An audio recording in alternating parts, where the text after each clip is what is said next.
let go, but you will stay. And you won't ever let it go. When you had the answer, and you were there alone. You left the door when you knew that you would want more. Then again, you found Okay, hello everyone, welcome to the third Industria live stream. So, I know I live streamed yesterday, but I think it went pretty well, so I'm going to live stream tonight as well. So, welcome everyone. And yeah, so I haven't really done much since yesterday and today, although I did fix the issue we were having. It was fairly simple, really. I just forgot to actually add the energy module to this block, so yeah. Is the music and microphone volume fine? Because obviously I can't hear what you guys are hearing, so just let me know, if anything's too loud or too quiet. I don't know. But yeah, I basically just forgot to call this method here, this add module method. That's it, pretty much. The music's too loud. Okay, that's fine. I can turn that down. Okay, there we go. That should be a little bit lower. And it should also go lower when I'm speaking as well. So yeah, all I forgot to do was call this add module method, and yeah, that's why it didn't work, and that's why it was being so weird. I've also changed this around because it's not really doing what I want it to do. So, like, you can see I have energy in here, but there's no, like, there is just no progress thing. So I'm not sure what's happening with that.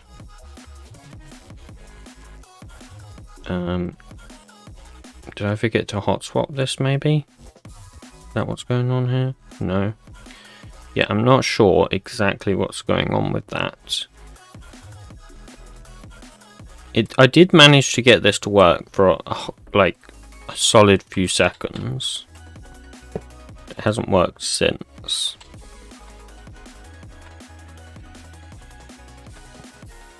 Did I fix the RF quasi connectivity? Probably not.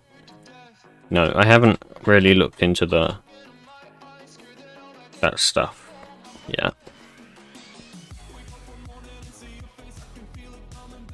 But yeah, I've got to figure out why this isn't quite doing what I want it to do. It's a bit weird. So I think I'm not going to use the progress widget that I've been using here, because I don't think it's doing quite what I want it to do. I'm just going to make my own widget for it. I think would be significantly easier. So that's what we're going to do, I suppose. I also did just release the devlog. I'm kind of waiting for TurtyBot to realize that I released it, but I did release that about 10 minutes ago, so that's nice, I suppose. But yeah, let's figure out what's going on here then, shall we? So okay, I'll make a new widget for this. Oh, oops. Okay, I'm currently listening to, it's called Twitch Friendly Bangers. I know we're not on Twitch, but obviously, it's, yeah, it's just basically DMCA free music, pretty much. So in theory, it should mean that the stream doesn't get taken down. But we'll see. We'll see. If the stream goes offline all of a sudden, then I've probably been hit with a copyright thing.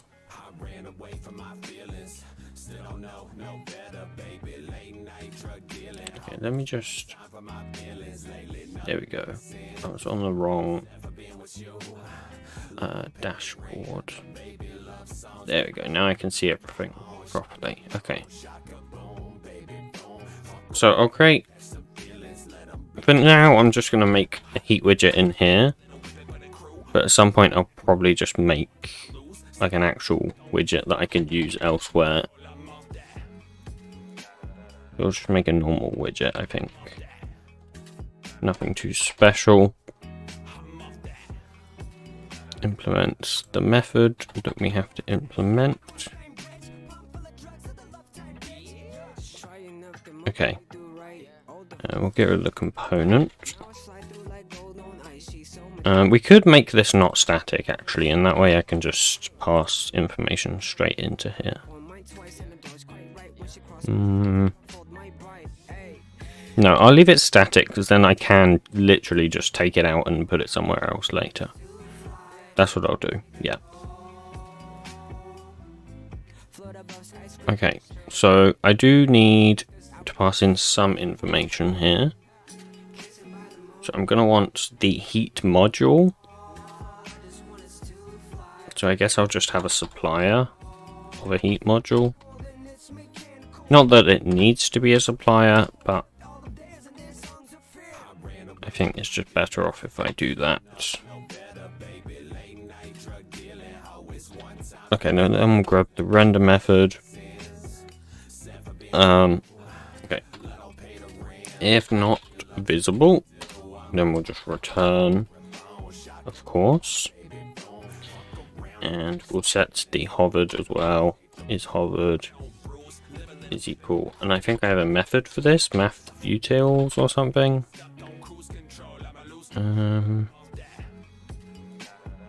Yeah, this one. Okay, then we'll grab the heat module. Copilot's probably going to do this all for me. Max heat, heat percentage. That doesn't exist. It's interesting that it wanted to do that. These don't need to be integers though. That's kind of unnecessary, I think.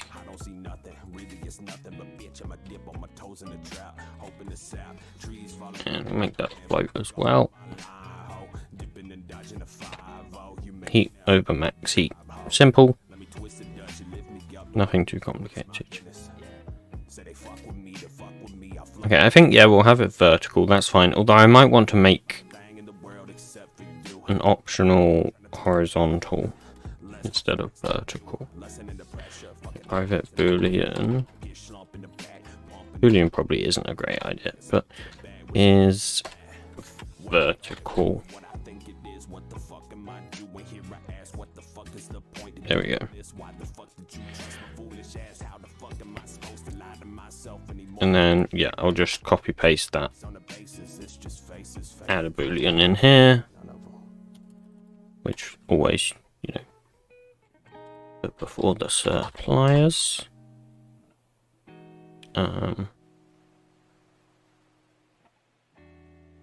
Oh, actually,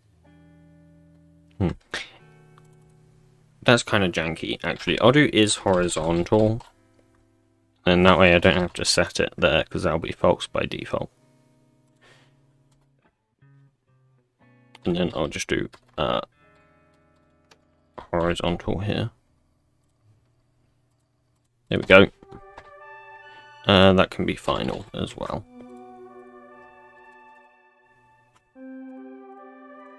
Oh no, because that means I have to set it here. Damn it. Okay, there we go. I guess that'll do. That'll do. And then we can just calculate it here. So, yeah, I mean, this is going to be right. Sure, we'll fill it like that.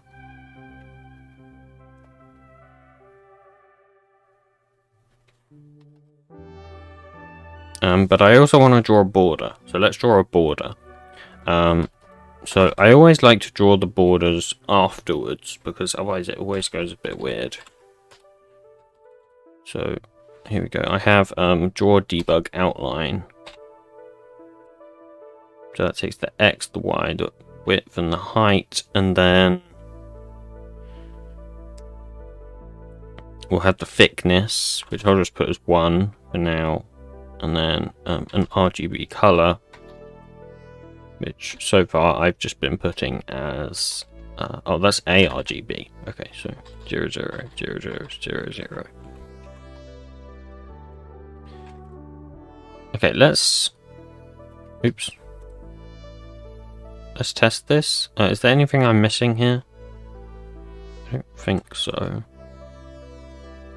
So we'll just pass that in a new heat widgets. We'll do left pos 32, that's fine, top pos 12, and then we'll do just the same height and width here. Let's do 12, okay. And then we just want this dot block entity dot get heat module. Wait, oh, we don't have a color there. Int. It doesn't like that because we don't have these ones. Don't need those ones.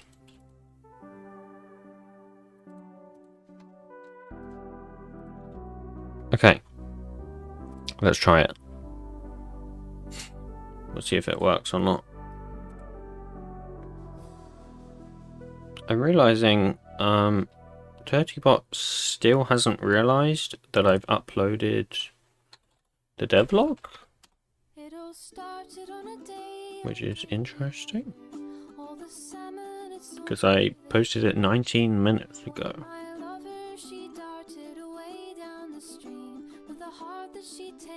It's kind of odd, but okay.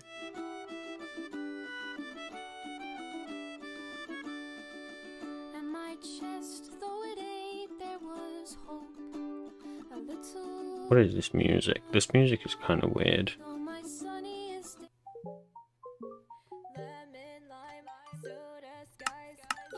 Okay, here we go.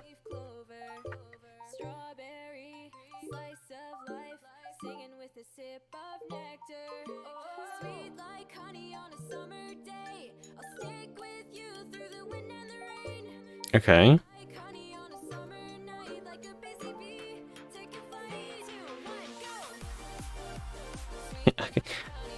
Interesting. Okay. Let's print some stuff.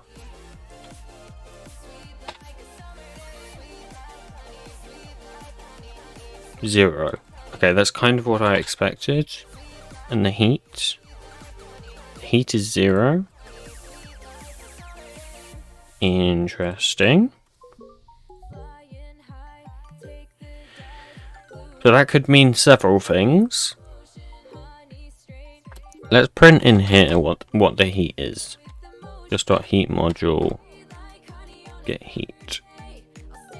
So this is saying the heat is 2273. So that's the maximum heat. Right? So that's interesting.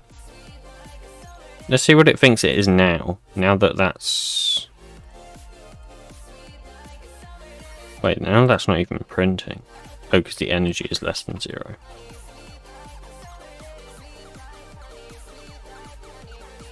So now, oh, interesting. Oh, it's printing twice. Because I guess this guy. Okay, so now the heat is 300, which is room temperature, pretty much. So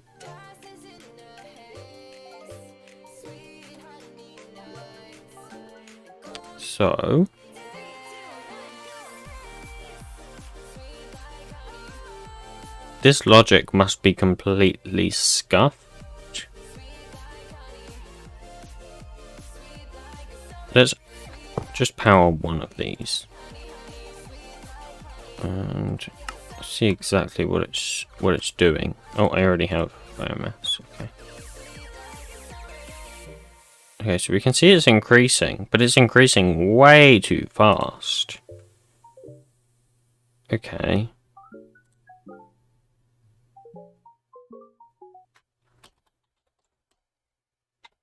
So we'll print the transfer rate. So the transfer rate is 82.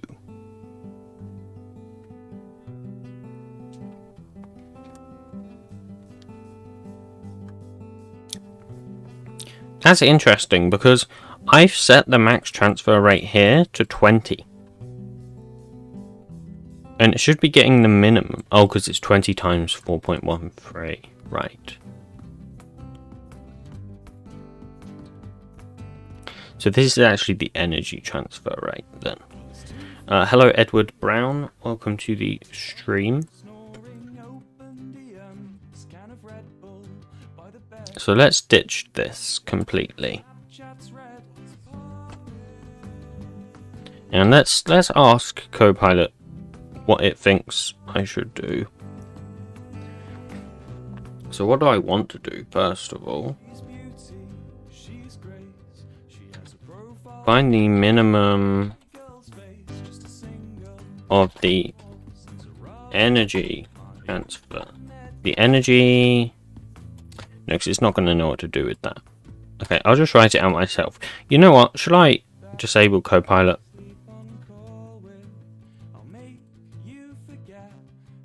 Why is it doing this again, also?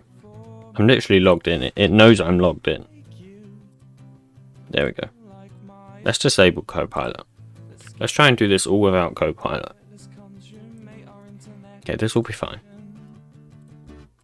Hello, Lone Wolf. Welcome to the stream. Why is this still printing?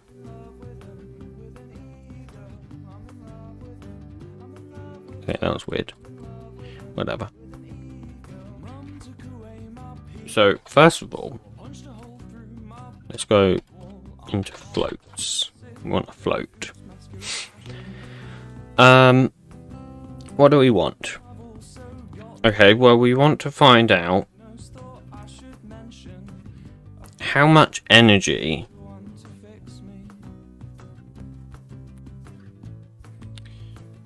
I guess the way I was doing it doesn't really make sense, because the way I was doing it would suggest that you only need that energy once and you don't need to hold that energy, which doesn't really make sense. So instead it should actually require that amount of energy for that temperature, I suppose.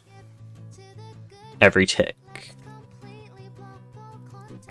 So, for example, if it was, say, 400 Kelvin, so let's say you wanted a temperature of 400K, the room temp is roughly 300K. So we're increasing by 100K, and that will cost 100K times 4.13, which is the specific heat capacity of water. So we're talking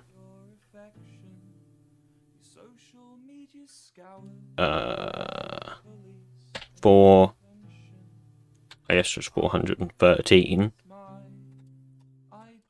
RF per tick. Yeah, 413 RF per tick to hold a temperature of 400 Kelvin. Does that sound reasonable?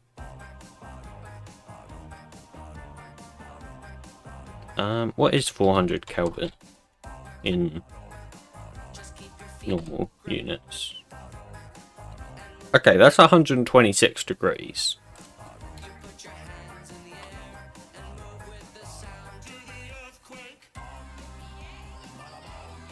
So to hold 126 degrees Celsius, of course, it requires 413 RF per tick. In real world numbers. So interesting, okay. I think that's probably reasonable. But the question is, that's going to get expensive very quickly, right? Say I wanted to hold a temperature of the maximum that we've put, which is like, I don't remember, it was something like 2173, I think, something like that. So that's what I set as the maximum. So once again, we take away the room temp, so take away 300k. So that gives us 1873 Kelvin times 4.13, which I'm definitely going to have to calculate because I can't do that. Okay, so that costs us 7,735.49, which we'll just basically remove, RF per tick.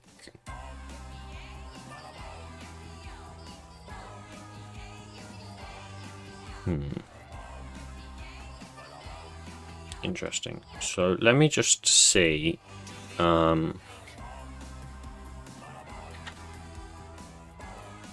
What the temperature of, say, crude oil distillation is.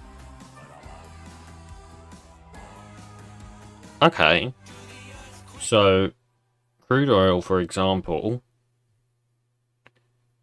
would be distilled at 400 Celsius.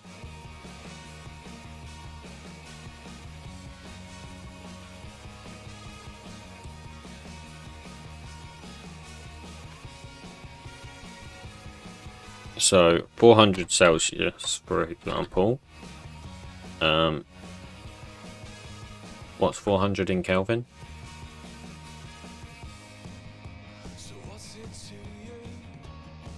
So 673 negative 300 373 times 4.13.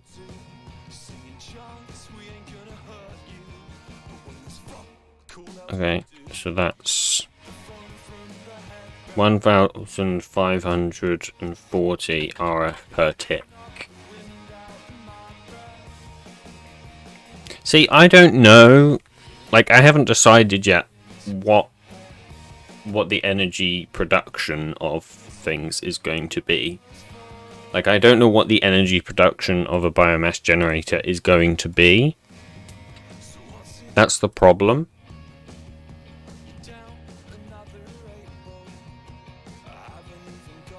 So I guess that's kind of what I need to decide, right?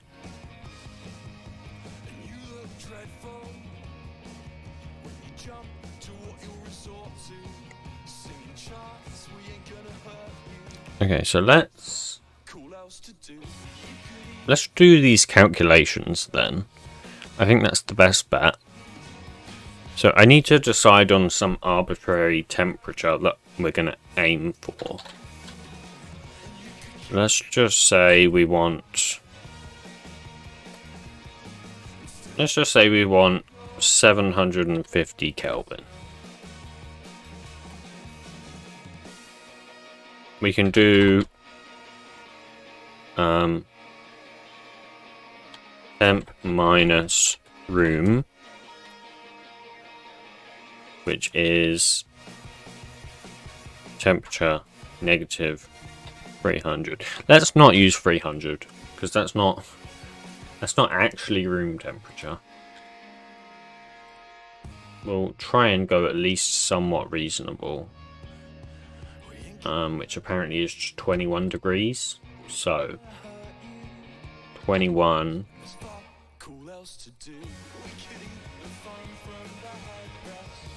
would be that.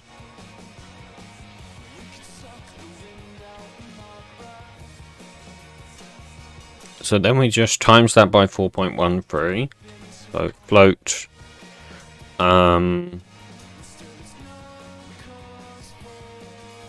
What should I call this?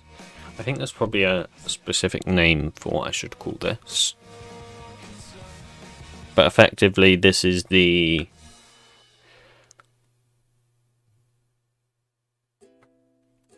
I have no idea what to call this, actually. I wonder if ChatGPT actually gave me a name for what this is called.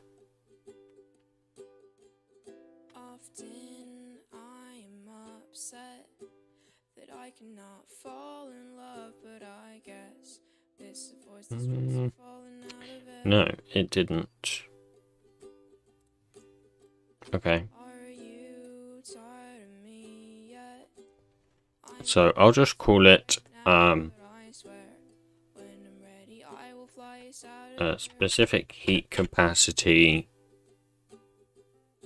calculated. I don't know. It's a dumb name, but I can always change it later. Is the temp minus the room temp times 4.13. And this, oh, I guess this is just how much RF, isn't it? So, energy required.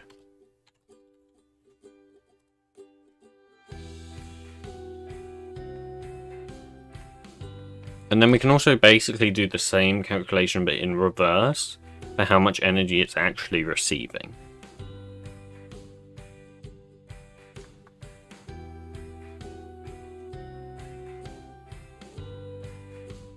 So, okay, let's kind of set this up. Let's make maybe an input field in the screen, is what I'm thinking.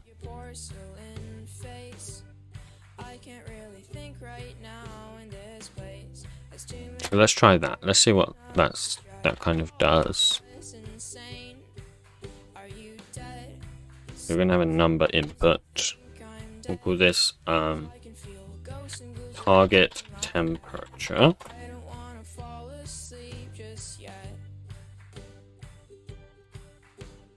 Okay, this music is so cringe, you know.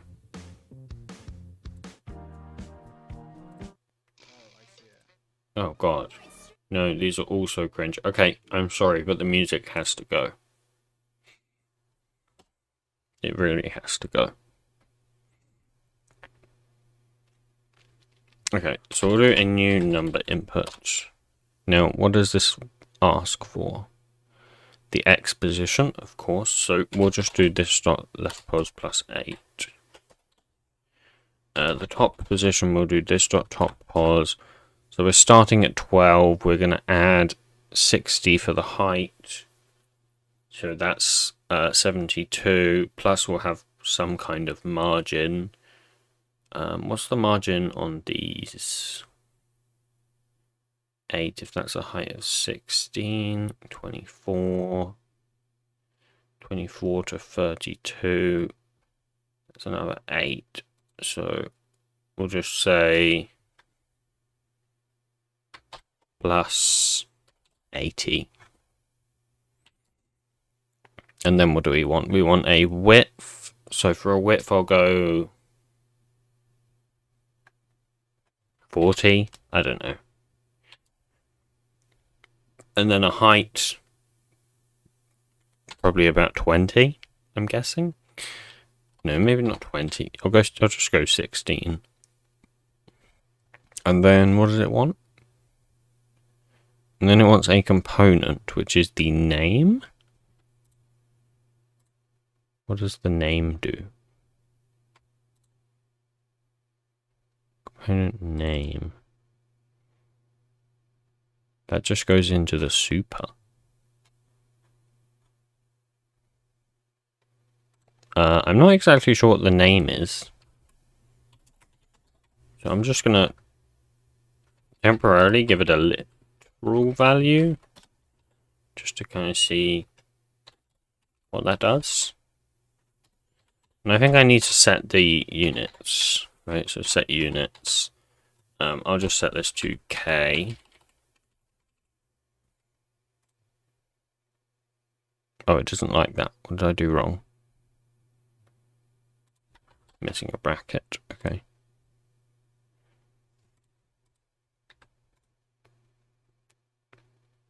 Okay. Nothing's here.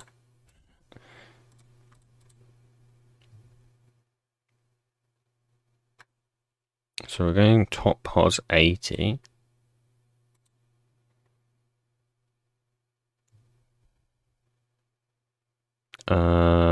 Left pos 8. Width 40. Height 16.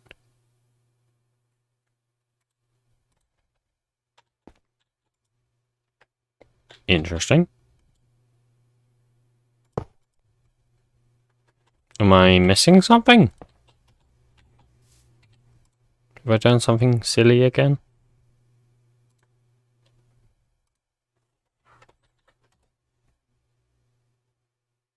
We do have super render there.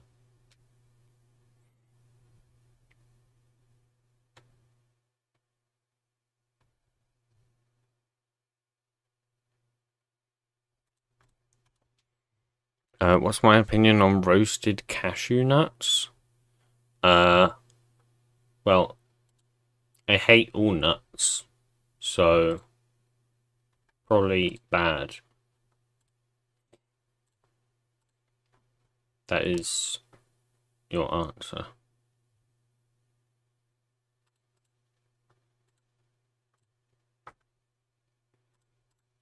Okay, why is this not rendering? I'm actually very confused.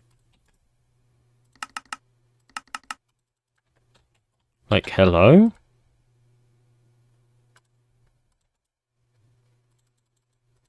What is happening? What if I comment these two out? I don't think that's going to change anything, but... Okay, why? What? Okay, render button. So it overrides render button, which just calls the super. So if it's visible, if it's bordered. So do I need to set it to have like a background and a border and something? Possibly. So, okay. So we'll set bordered to true.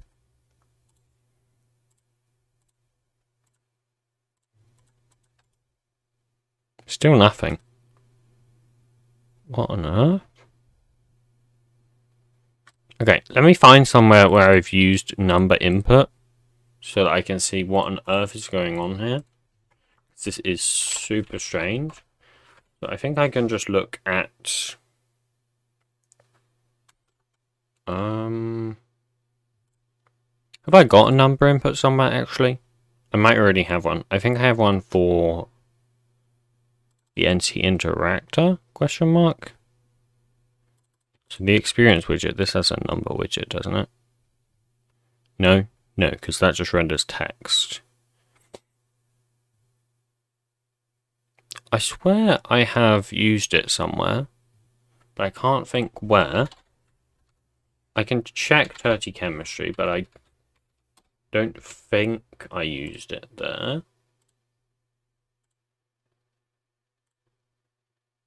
Screens. Nope, not there, and not there. Okay.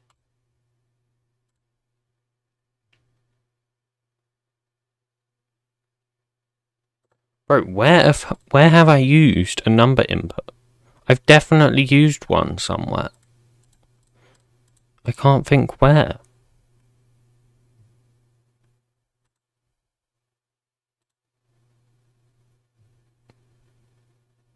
Oh, the researcher. No. Wait. No. Not the tree decapitator, not the projector. Not the entity interactor, I suppose. Not these two, of course. Not the crusher. Not the biomass generator. Not the agitator. Maybe I haven't used one somewhere. But I wrote this for something, right? Surely.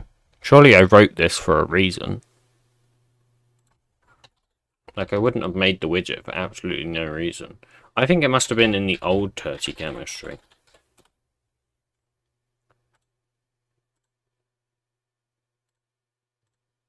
Let's see. So, because I think I used it in the shale fracturer, right? So if I can find that, that would be great. Shale fracturer. Found it.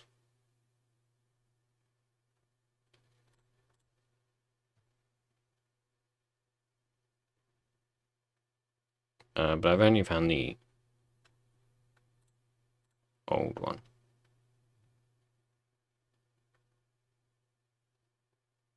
Okay, when did I delete everything actually? So, because I deleted everything at some point, didn't I?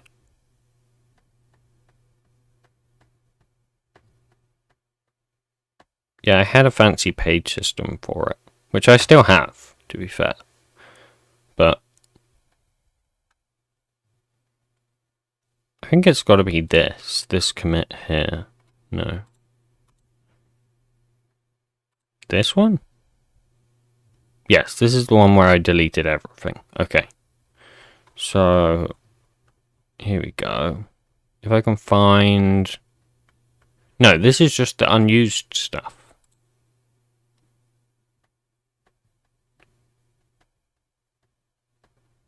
There's not a remove shale fracture commit, unless I'm blind, but I cannot see one.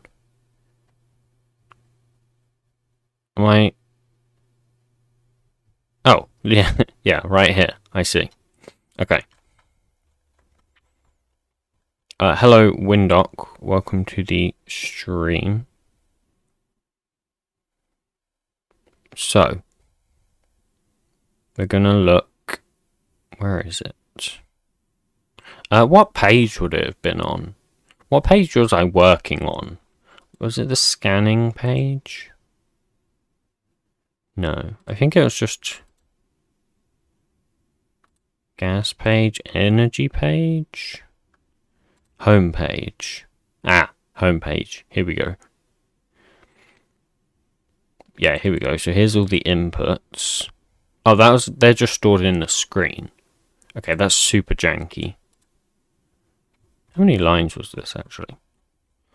See, look at that. Only 350 lines. My agitator screen is like 1,000 lines. It's kind of crazy. Okay, here we go. So here's the inputs, which I assume are number inputs. Yes. Okay, great. So add home widgets. Here we go. Add home widgets. So I've got a new number input. Okay. Average stuff, I guess. Set units.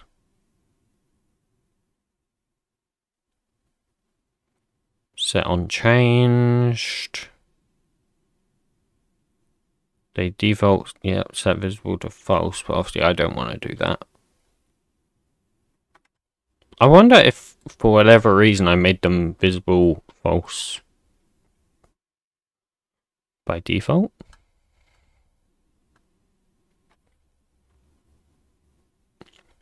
Yeah, I did. What the hell? Why did I do that? I defaulted their visibility to false. Why? Why did I do that? That's just a bad idea. Set visible to true. There we go. Okay, shit's a little bit janky here. Why is this doing this? Okay, let's increase the width. Let's go 80 on the width. And I guess increase the height too. Okay, what is this line?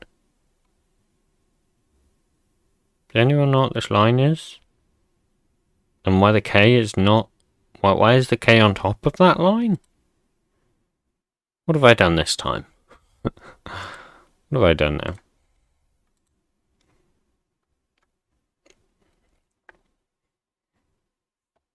Let's see. So if we look, we've got the inputs there, but I don't do anything else to them.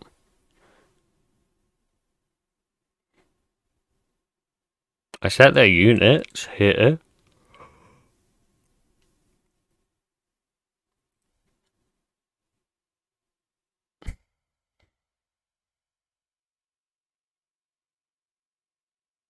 Yeah, just like the basic stuff. This has a height of 5? Oh, but I don't have a border for those ones, to be fair.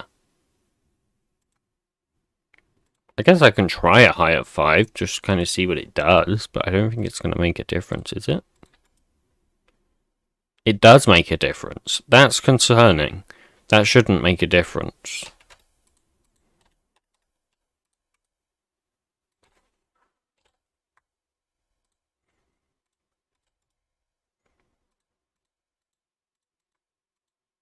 Yeah, that's super weird. I don't know why it does that.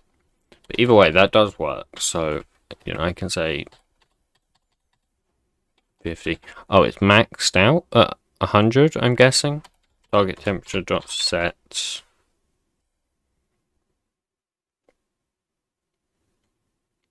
Wait, isn't there a way I can set the maximum? Maybe in the constructor? Oh yeah, here you go, min max. Okay, so I will minimum at 0 and maximum at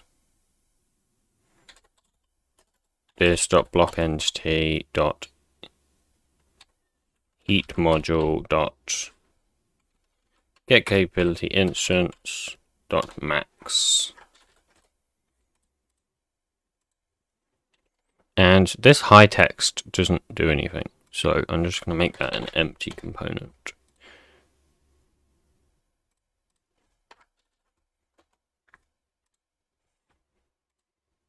Oops.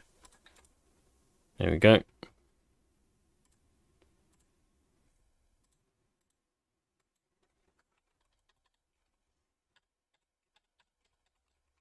What? It doesn't like that either?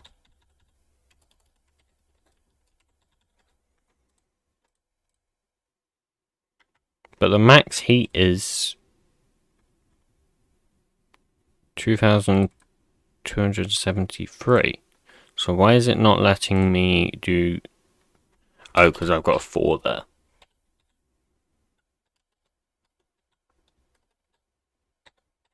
Wait, no? Hello? Can't type in anything.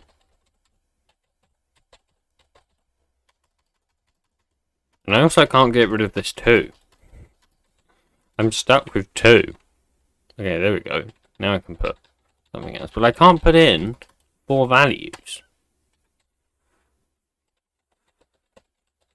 I can't go into the thousands. It just doesn't let me.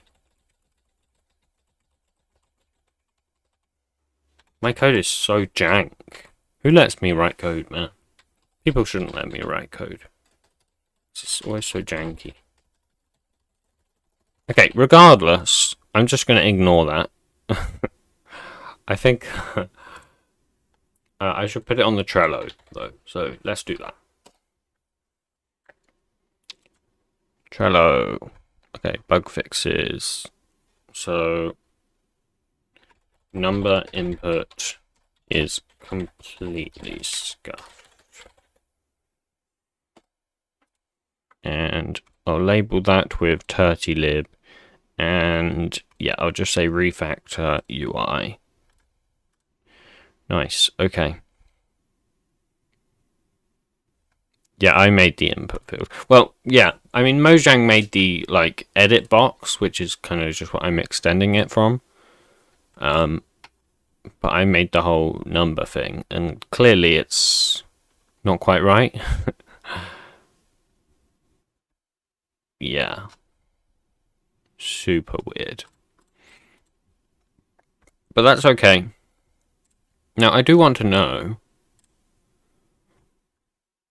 do I have to send a packet to get that on the client?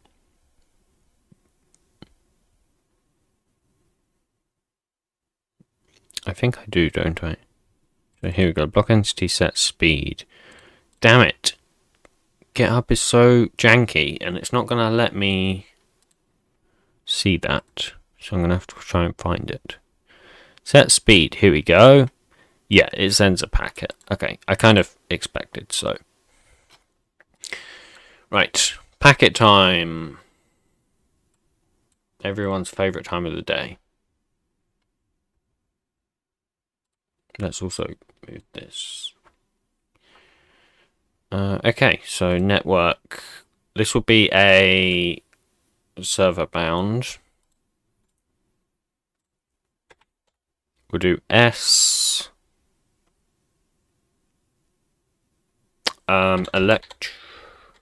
Electric heater. Target. This is going to be a stupidly long name. Target temperature. Changed. No, I guess update. Packet. Oh, that's a ridiculous name. Oh, Jesus Christ. That's by far the longest packet name I've ever had. Wow. Okay.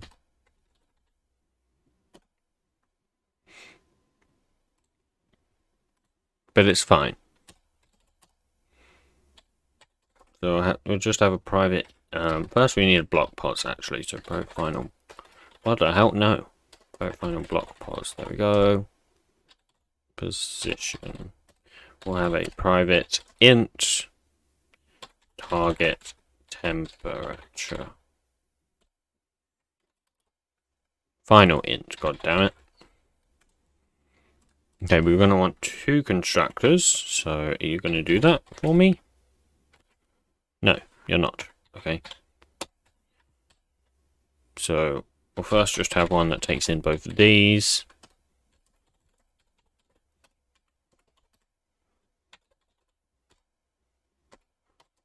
Okay, it's really weird not having Copilot, because just small things like this, like setting the stuff in the constructor, it's just so nice to have Copilot for.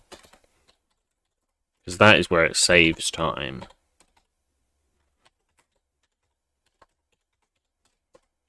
But I need to rely less on Copilot, so...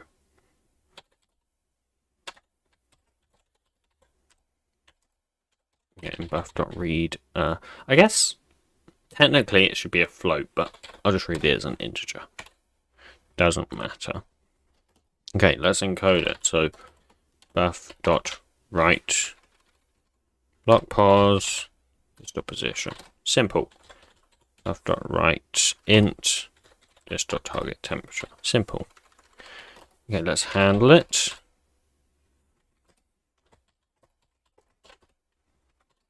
Okay, and then context.set packet handle true. Nice. So, first of all, this is server side. So, okay.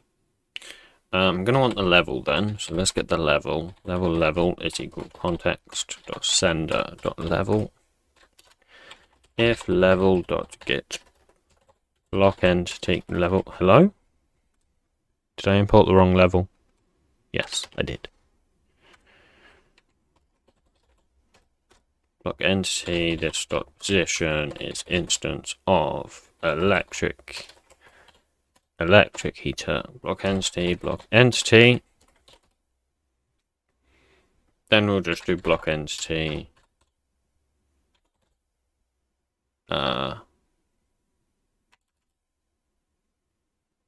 I guess just like set target temperature.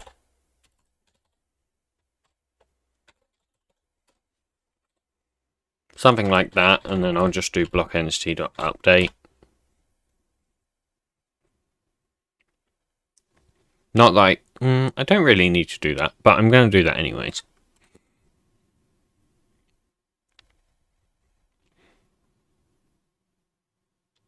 Right, because that sender might be null. Okay. I mean, it won't be null, but in theory, it could be null if it's client side, but it's not client side. But okay. Fine.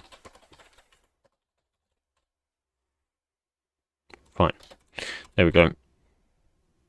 Let's create that method. Okay, let's actually pass that as a float. Okay, let's have a private float target temperature. Now we need a default, which I'm going to set to 300, which is what? So 300 CGK is 573.15. Okay. And then we'll just do... let's do some checks first. So if this target temperature is less than... I guess if it's less than the room temperature, right? Because it can't be less than the room temperature. That's just not going to work. So room temperature is that. So, yeah, I'll just clamp it, actually.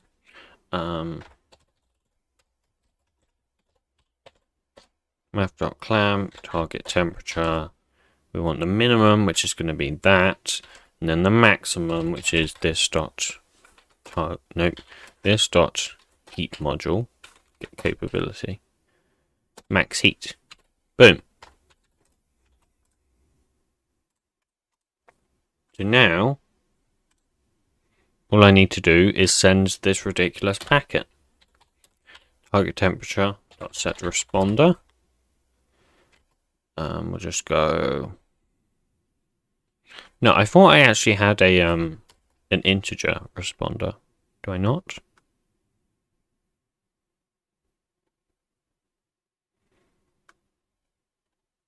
Maybe not. Let me see. So there's a set filter. Yeah, there you go. Set on changed. That's what I was looking for. Set on changed. So we'll have target temperature. And all I need to do, packet manager dot send to all clients a new. There you go. And that needs to be this dot block entity dot position and target temperature. It doesn't like that because it's already defined. Alright, because that's the widget. So I'll just call this value to keep it simple.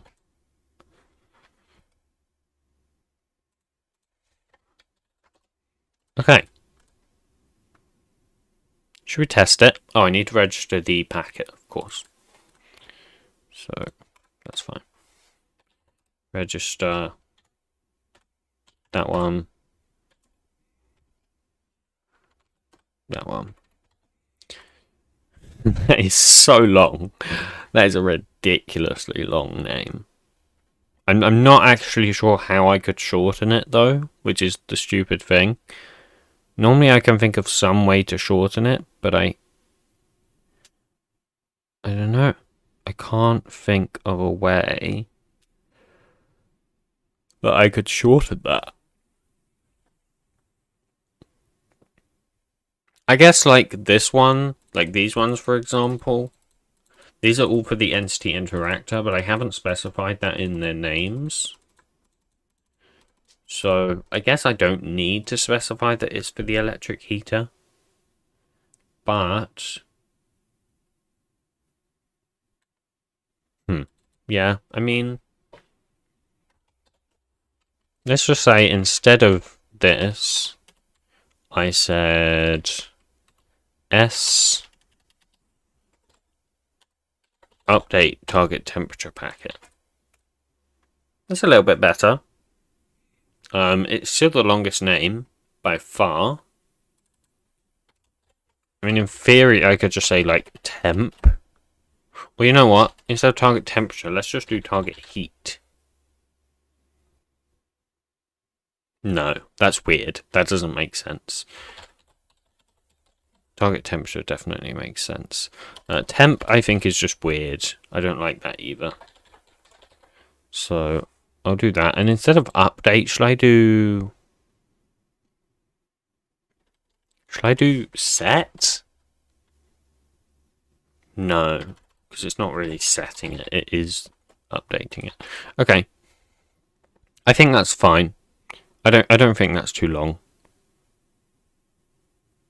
Yeah. Temp just isn't quite going to cut it. We can uncomment these now, can't we? Let's do that as well. Okay, great. Let's restart.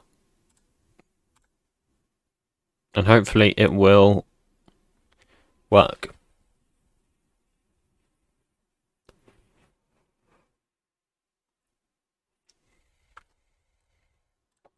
Oh, I didn't do the logic here.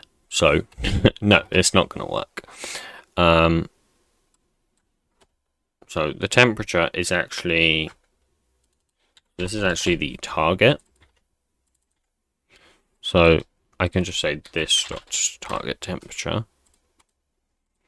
So that's what we're aiming for.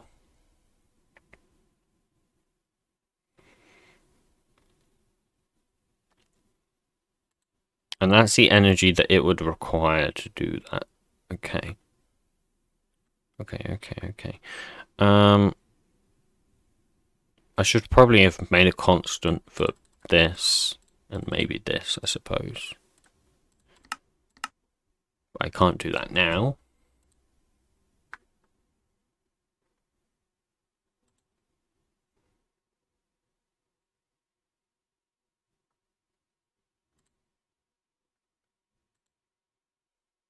Here we are. So we're at 227k. What we're going to do instead is set it to 550k. And in theory... Okay, I guess there's one issue here.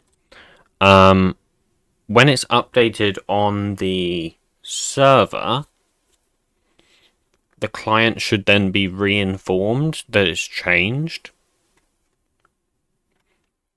So I'm wondering, should I send a packet back to the client in here? No, because I guess I'm updating it. I'm updating the block entity. But I need to tell the screen to change the value that's in here.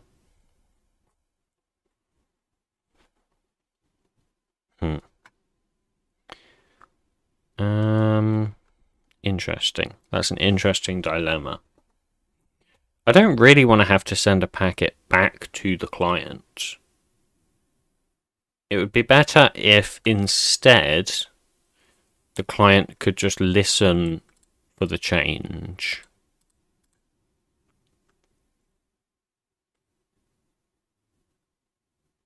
Okay, here's what we'll do. And this probably isn't great. Also, now that I think about it, don't I need to tick the, don't I need to tick something? I need to tell something to tick, don't I?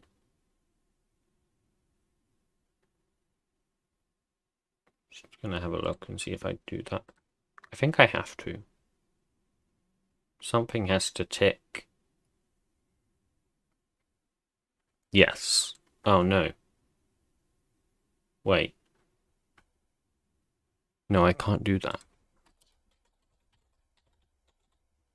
Okay, in containers you can override a container tick method. But that doesn't exist because I'm not in a container. Because apparently I have to make the number inputs tick. Let's see what that does actually. What does the ticking do?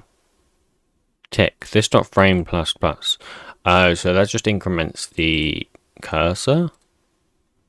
Right, and I guess I can't use render because that renders at the frame rate. For now, I will use render.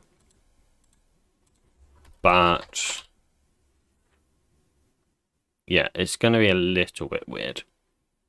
Oh, I can't use render because I didn't set it as a goddamn... Oh well.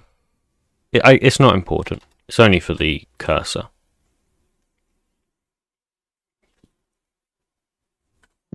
Okay.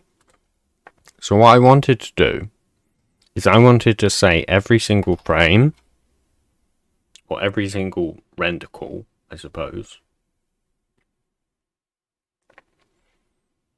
I'm gonna grab the block entity. So I have the block entity here, don't I? Yes. Okay, so I'll go float target.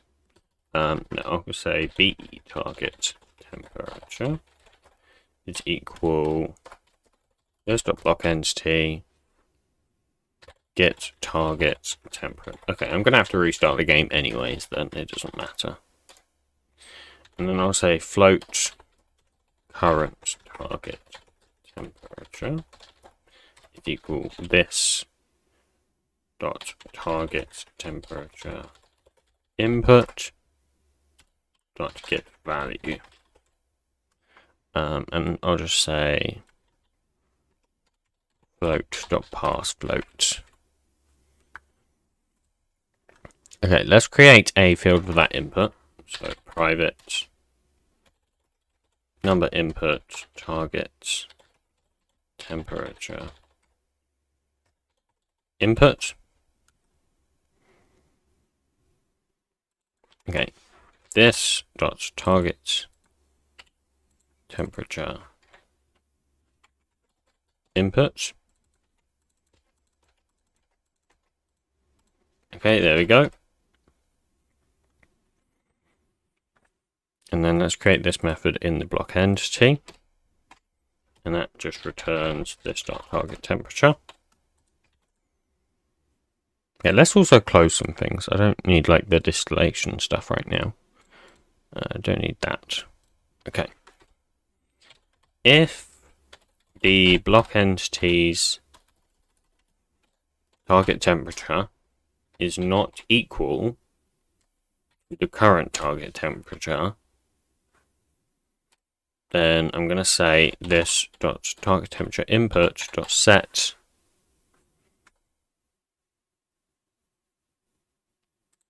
value to the block entity target temperature.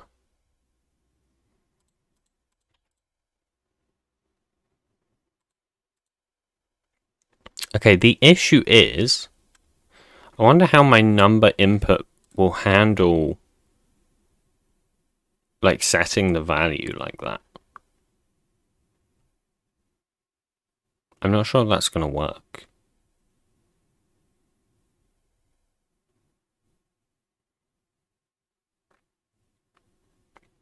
So I think what I have to do, actually, is... Okay, I've lost it already. Here we go. I'm going to have to get rid of the units here. So let's substring 0 to this dot target temperature input dot value dot length -2, I guess.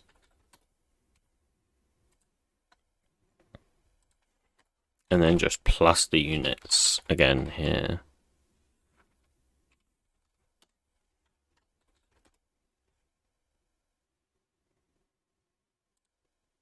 Oh, and I don't need... Okay, nice.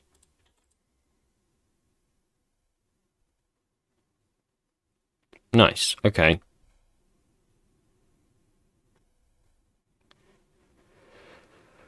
So let's... I have to restart, don't I? Because I've changed things. So let's do that. Hopefully get this working. That would be great.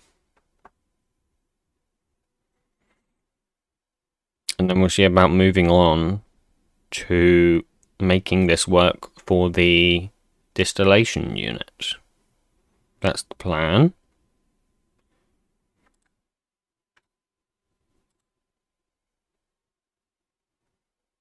Well, actually, I guess we've got to do this logic here first, but I'm hoping that isn't too hard.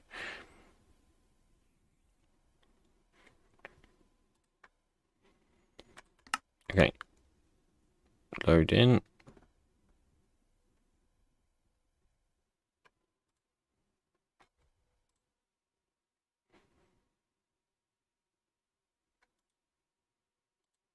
Okay. So, if I say... Oh, it crashed.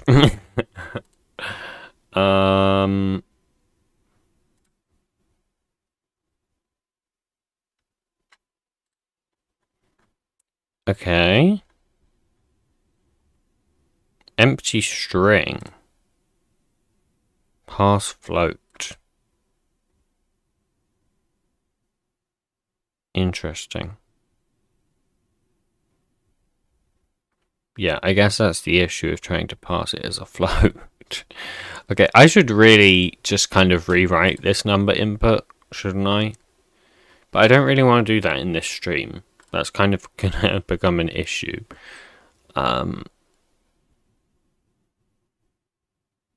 Okay, for now, in that case, I'm just gonna ignore that. Just what I will do is I'll default the value.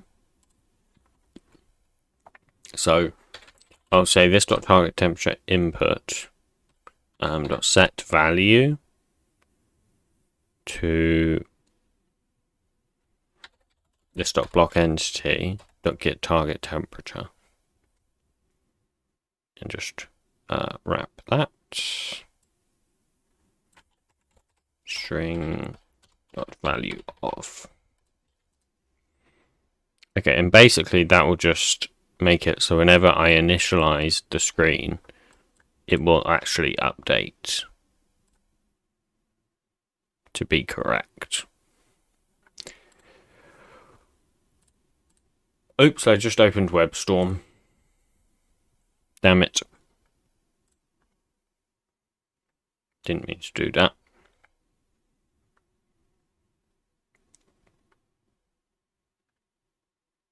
Okay, you're gonna go away.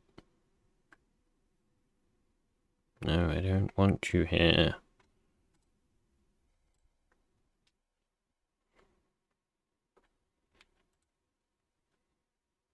Okay, come on, game. Okay, while that's trying to load, let's look at this. So the energy required will be how much it uses. So what I want to calculate is float energy. Okay, first of all, we'll get the energy available. So int, no, do we need to do that? I guess it would be helpful. It would be helpful. Energy available is equal this dot energy module, get capability, get energy stored. Nice. And then we'll say int energy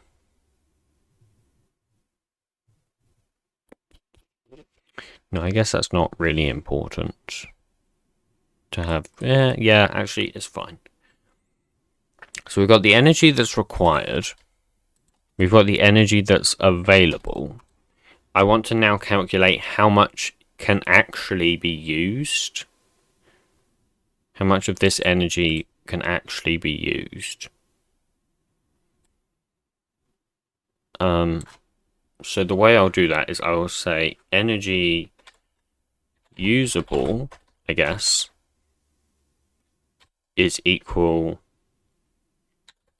this dot energy module dot get capability instance, and I will just extract it internally, but I will simulate the extraction. So what I'll do is I will simulate the energy required.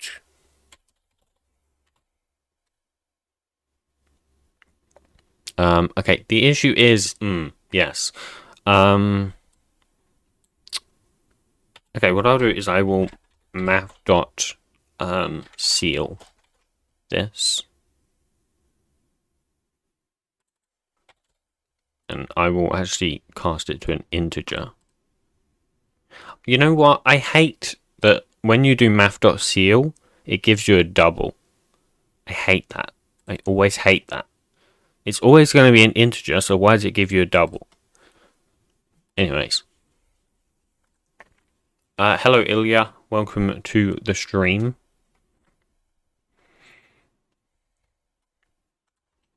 So that's how much it can use. So now I guess I will say... Okay, so I now need to calculate what heat this energy usable is going to give me. So float result temperature is equal,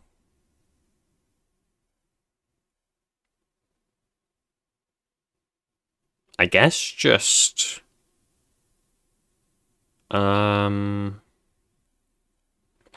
energy usable times 4.13. Whilst we're at it, let's make some constants, because otherwise that's going to kind of annoy me. So we'll say right now I am working on a electric heater that I will use to heat up the distillation unit. We're doing some thermodynamics. It's great. It's great because I know nothing about thermodynamics. So, room temperature. Temperature is equal that. And, yeah, so I'll just plonk that in here.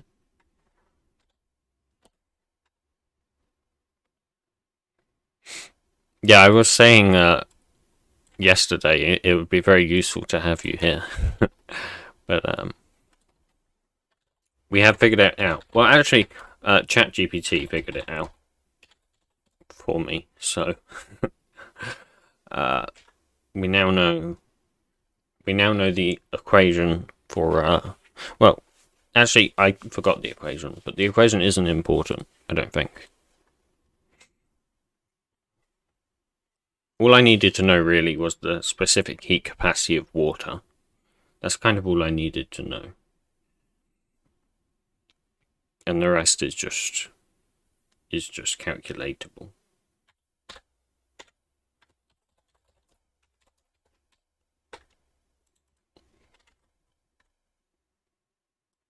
So there we go.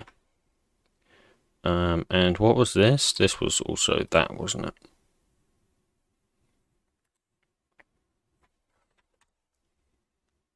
Yeah, so now, okay, so that is basically the temperature we're going to get. This is the final temperature. Although, okay, that's actually not entirely true. So I do want to kind of clamp that, don't I? I need to clamp that. So I need to clamp that between... And this may seem useless, but if somehow... No, that wouldn't make sense. No, I don't need to clamp that. That's always going to be in the right range, I think. Surely. I think so. Are we doing the negative room temperature? Yes, okay. Okay, is the game loaded? Yes, it has. Let's have a look and just see what's going on. Okay, while that's doing that, we have the result temperature. So what we'll do is we'll just take away the usable energy. So this.energy module get capability instance extract the usable energy, and we're not going to simulate this time. So that's how much energy it will use, which is a lot of energy, but that's okay.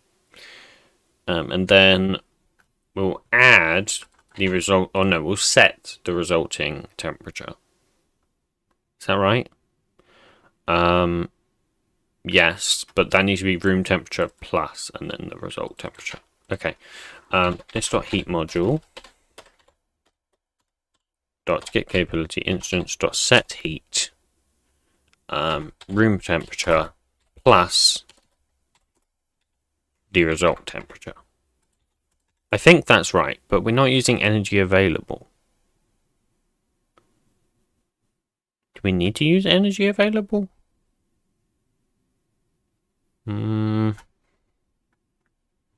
I think so. Let's just clear the log as well while we're at it. Oh, what did I change? Did I change something? Oh, I made these. Oh, damn it.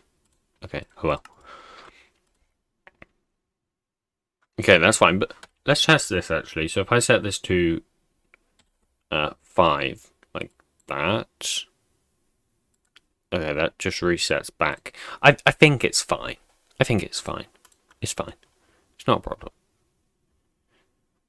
Okay, let's restart again. God damn it.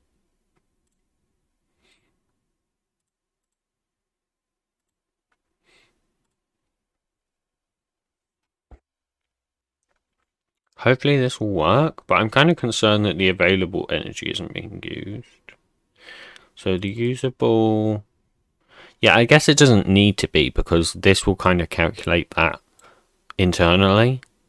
So I don't need this.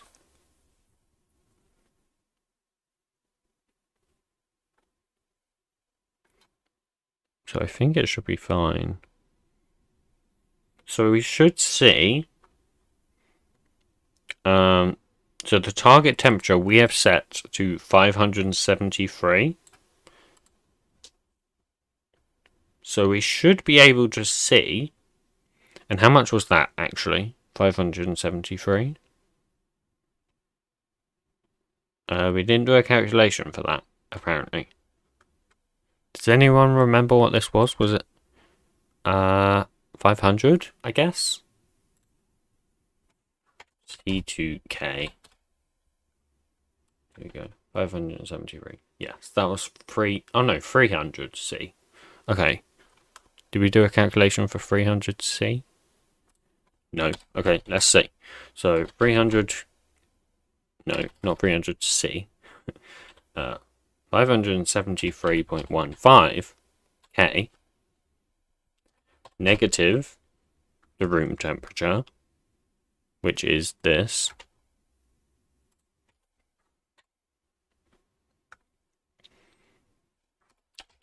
So let's calculate what that is. So that's 279 times that by 4.13, which is the heat thingy, is what? So that should give us, and we're going to seal this, so that will actually go up to 3 RF per tick. So in theory, we should be able to... This should use 1,153 RF per tick. That's a lot. I don't know if I can actually generate that much at the moment. I don't remember how much the biomass generators generate. Should we have a look? Did I put it in here anywhere? Oh, that's the screen. Oops. Biomass generator. Here we go.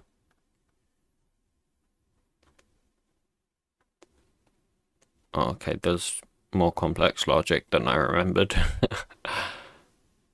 How does it? Oh, this just does +1? Oh.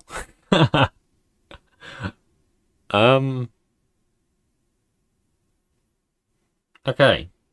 The biomass generators are 1 RF per tick. I see. This is going to be very hard to test then.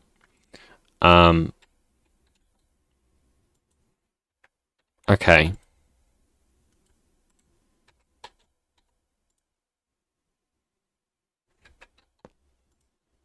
Yeah, if that's 1 RF per tick, we're not going to be able to see anything.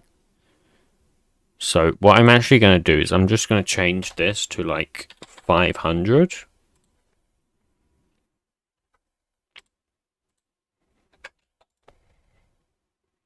So that's now full on energy, but it's not using the energy. So let's have a look at why that's happening. We'll breakpoint here. Oh no, that's a comment. Oops. There? No? There? Okay. So we have 10,000 energy. To continue. Wait, do I need to hot swap something here? What? What just happened? Okay. Let's try again. Why is it jumping to comments? Bro, what is happening? Okay, here we go. So the temperature minus the room temperature is 279. Fine. So that means the energy required is 1,153. Which is fine. That's actually what we calculated right here. So then the energy usable, that's fine. We can use that much. Okay. And the results temperature should be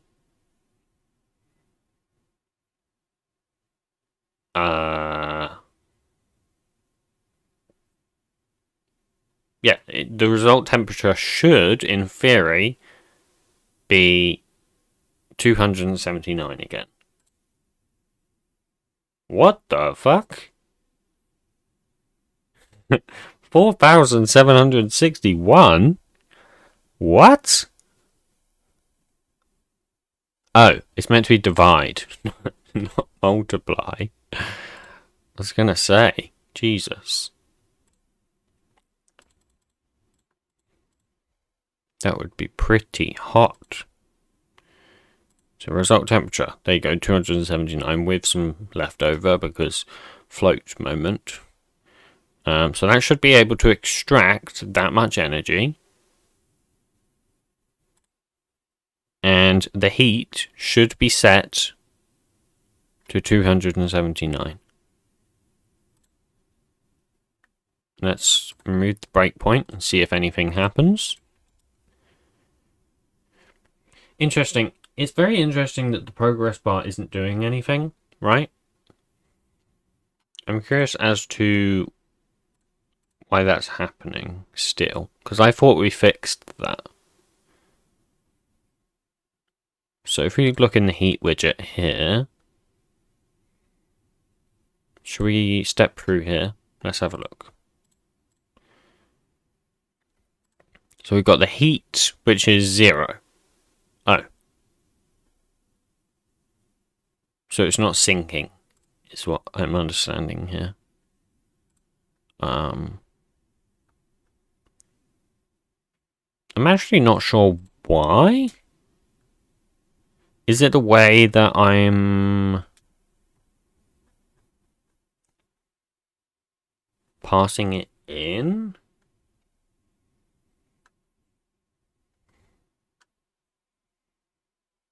Let's come back to the screen again. I'm wondering if it's because I'm passing it in as a supplier, like this. What if I instead passing a supplier to get the actual heat. No, I don't think that'll make a difference, will it? That won't make a difference. But the heat should never be 0. Because if the heat is 0, that's 0 Kelvin. That's, literally the coldest it can be. It should at least be the room temperature.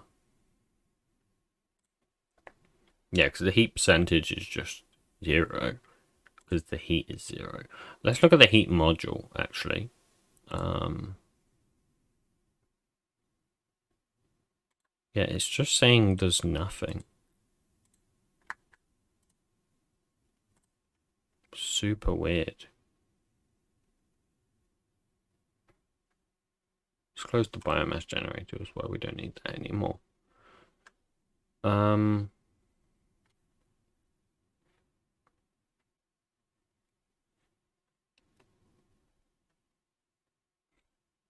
So the heat transfer rate 20. Default heat is 300. That's what's confusing me a little bit here. Let's actually set this to room temperature though, not 300. It doesn't like that? Why doesn't it like that? What's wrong with that?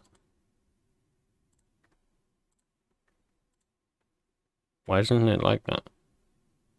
Require type int? Why? Why do you require an int? Wait, did I do something wrong? These are all requiring integers. These should be floats.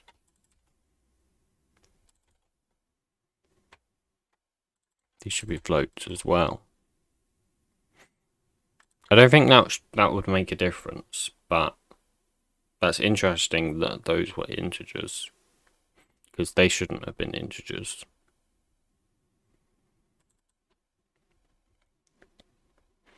So we've got a heat transfer rate of 20. I actually don't really care about the heat transfer rate. So I'm just going to set that to the max.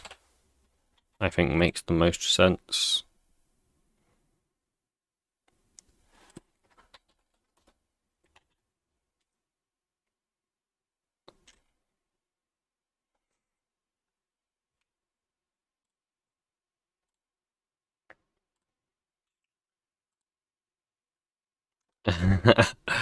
Ilya's PTSD. Nice, nice.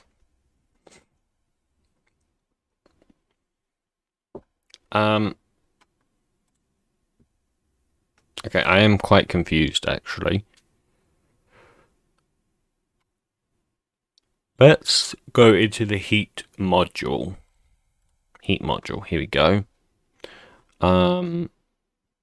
So we don't actually worry about the heat changed here. That's not important. Because we set that here. Oh no, we don't. We don't set that. Oh no, we do. Yeah, we do. Okay, that's fine. That is fine. Yeah, because that should update it. Let's just see if this is happening. It's not. Wait, really? That's not being called? Oh. Interesting. Very interesting. But set heat calls on changed.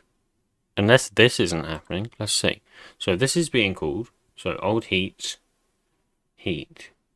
Oh. That's setting it to the exact same value. What if I just do onchanged anyways? Maybe that's a better option.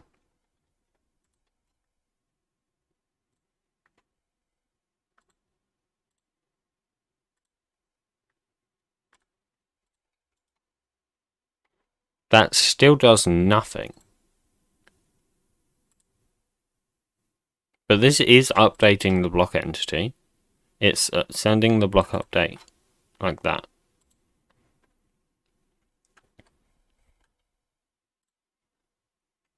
Super interesting.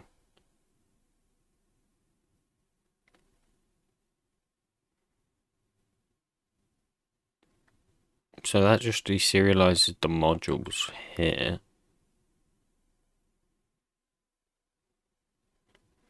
So that should be synced, because that syncs by default. All of the modules are synced to the client.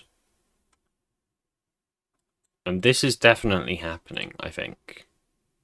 There's no way to know, I guess, because this is... Yeah, because of when it's happening. Or is there? Wait, actually... I guess if I turn that off... This is actually happening, okay. Let's step over. Let's step into...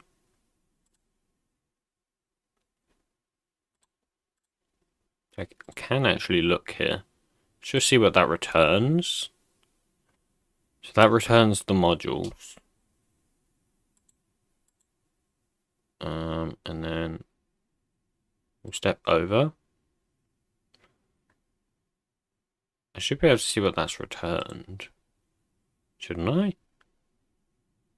Yeah, let's step into the lambda, if possible. Can I do that? For each is not being called? What? Oh, no. There you go. It is sending to the client. So the client is receiving... It's receiving the energy, as it should, and it's receiving the heat as a value of, 573. So the question is... it must not be deserializing that properly. So let's come into the module. So we deserialize the compound tag. So let's have a look. What? Handler deserialize. Oh, right, because I'm paused, aren't I?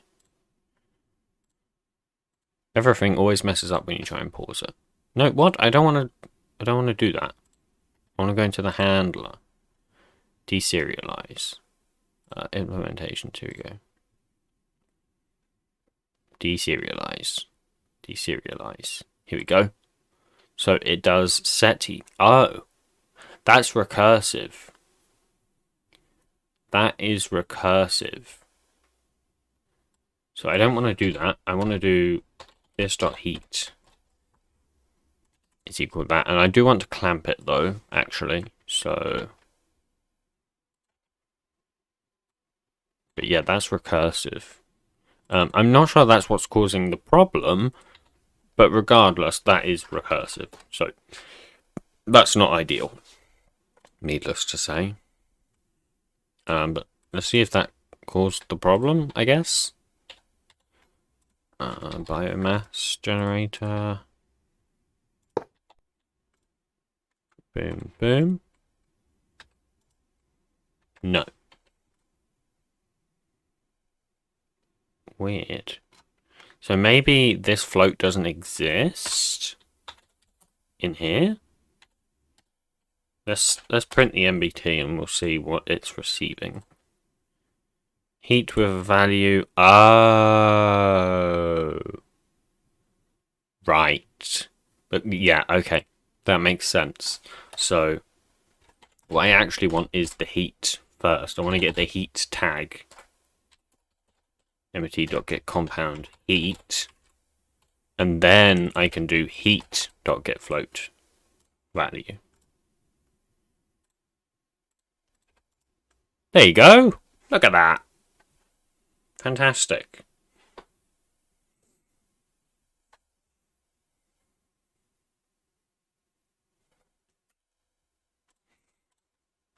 Fantastic. I can actually even inline this. That would be great, wouldn't it? I guess I should actually I should really just do contains heat like that. And I guess I have to also say what type it should contain, which it should contain a compound.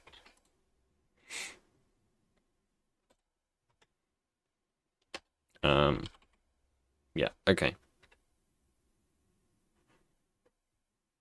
That should work then. I think that's fine.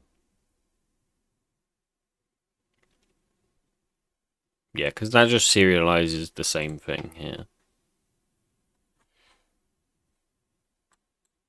It just puts a float heat value. Okay, nice. So that does work now. But I want to see it changing. How can I see it changing? What if I come into here? Let's set the target temperature to something else. Actually, let's come back into the screen real quick. And I'm going to comment out the input, because I think that's causing it to go a bit haywire. It doesn't like that. Let me guess, there's a lambda. There's a stupid bloody lambda. I hate them. I hate them so much. Take me back to Java 8. Is it Java 8? Java 8 had lambdas though, didn't it? No, it didn't. Did it? I don't know. I forgot. But lambdas are so annoying and also fantastic at the same time.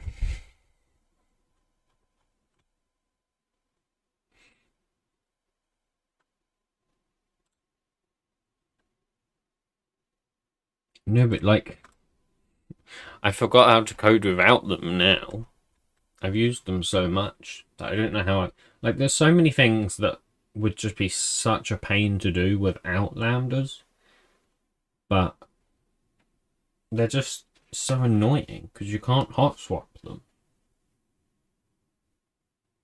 I really need to try and find a better hot swapping agent rather than the default one. But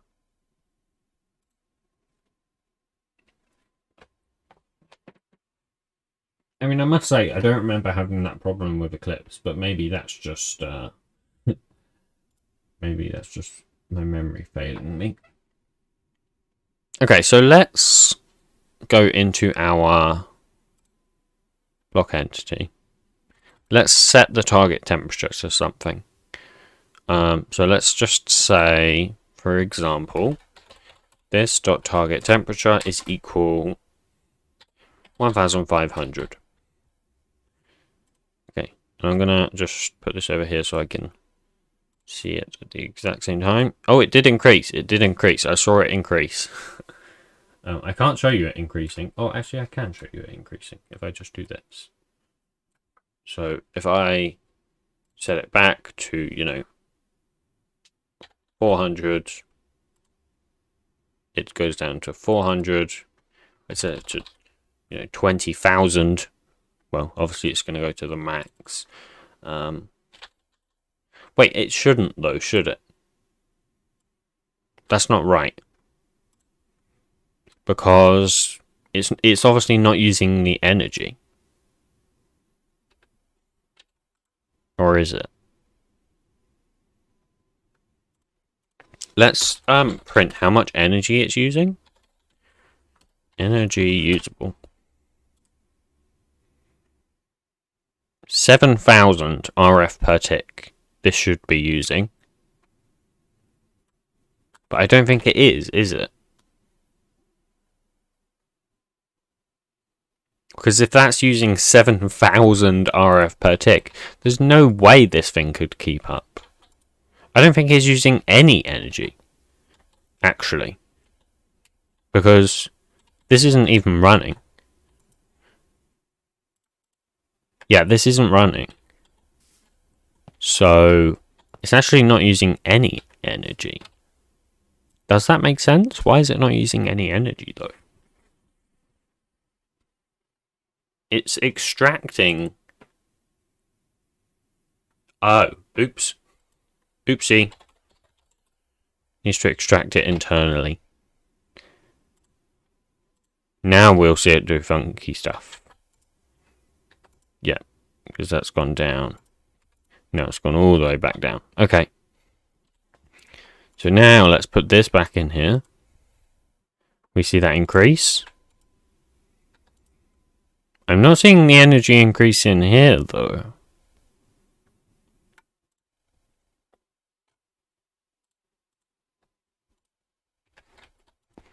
So that's maxed out.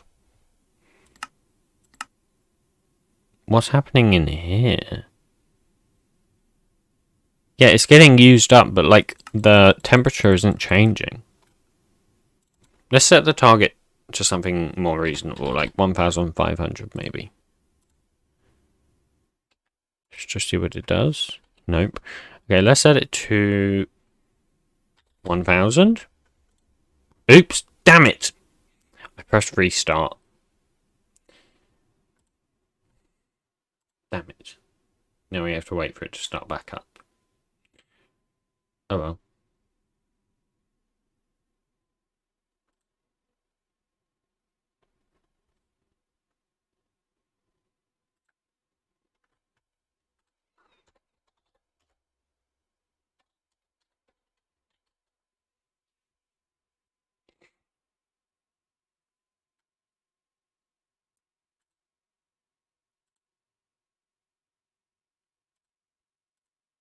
No, I don't remember when hot swap wasn't a thing. Hot swap has always been a thing. Or at least the whole time I've been coding it has.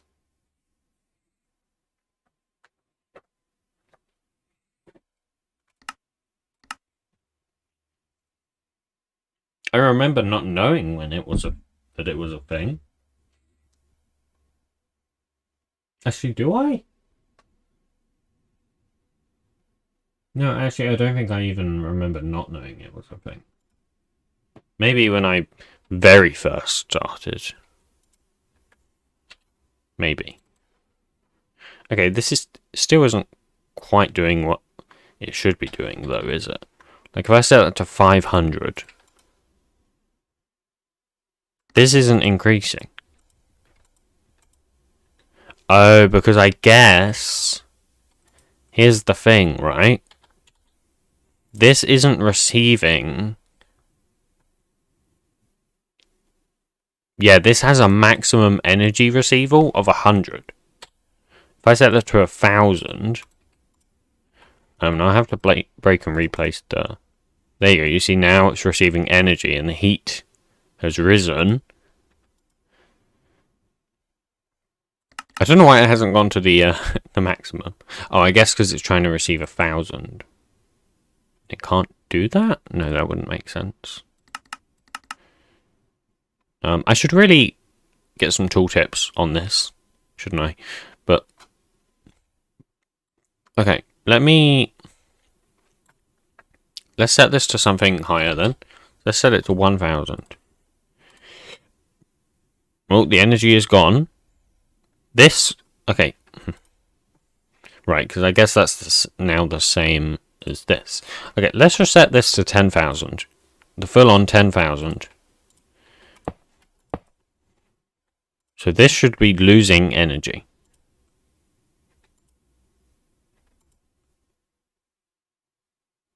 Wait, did I hot swap? I didn't hot swap. Oops. Wait, what? Okay, this... Why is this not losing energy?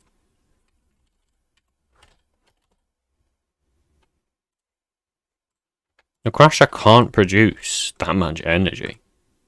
How much energy is the crusher producing? Not the crusher, the biomass generator. See, I'm setting it to plus 500. But... Oh. I'm an idiot. It's... Wait, no. No, I'm not. I'm confused, actually. What's going on here? This should be generating 500 per tick, should it not? Get any energy stored plus 500. Surely that means it's 500 per tick. But we know for a fact that this should be using... This is using 4,981 per tick.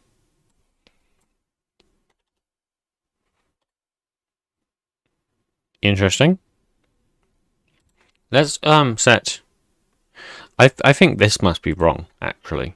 I think that's what's going on here.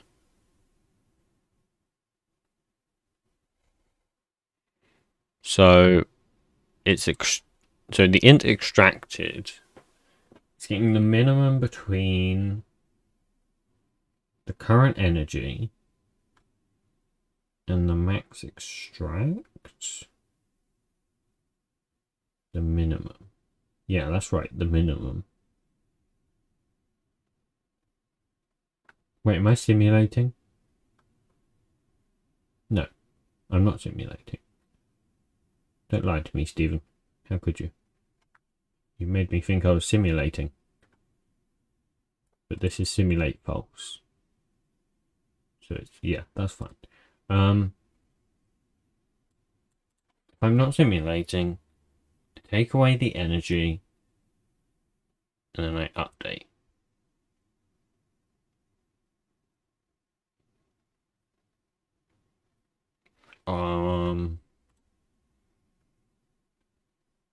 Let's see how much it's extracting, I guess. Energy extracted. And let's just print that. Let's see what's going on there.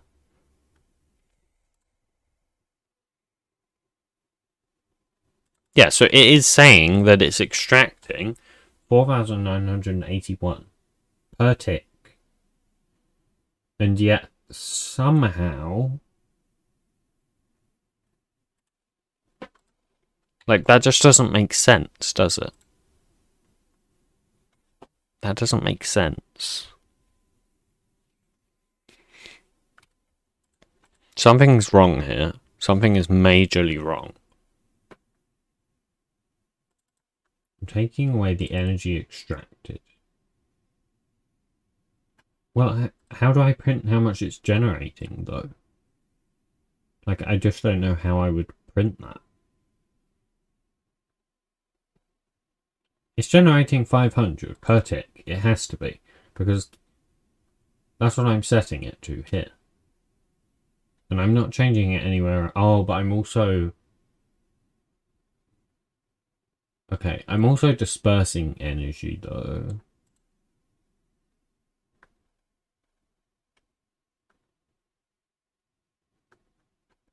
Do I need to do... I wonder, do I need to do this logic here before I disperse the energy? Is that the issue here? Or do I need to send out the energy and then do the logic? Like, I guess it doesn't make a difference. Because either way, it can just do something on the next tick, right? But we're doing amount generated plus plus. Yeah, because it's generating up to what the current recipe requires. So the current recipe, I think for biomass is 200. So basically, no, it can't be 200. That's a lot. It's probably about...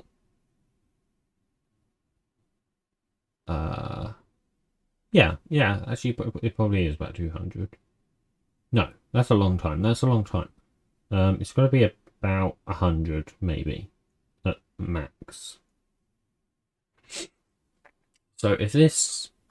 Let's just assume that this energy is 100. It will take... This will run for 100 ticks. And each of those ticks, it's going to increase the energy by 500. So let's just set this to increase it by 100.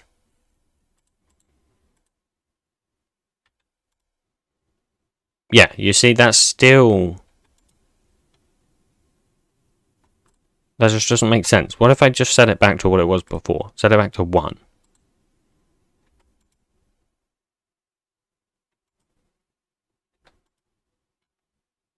See, I don't understand. See, that now works. Let's control that.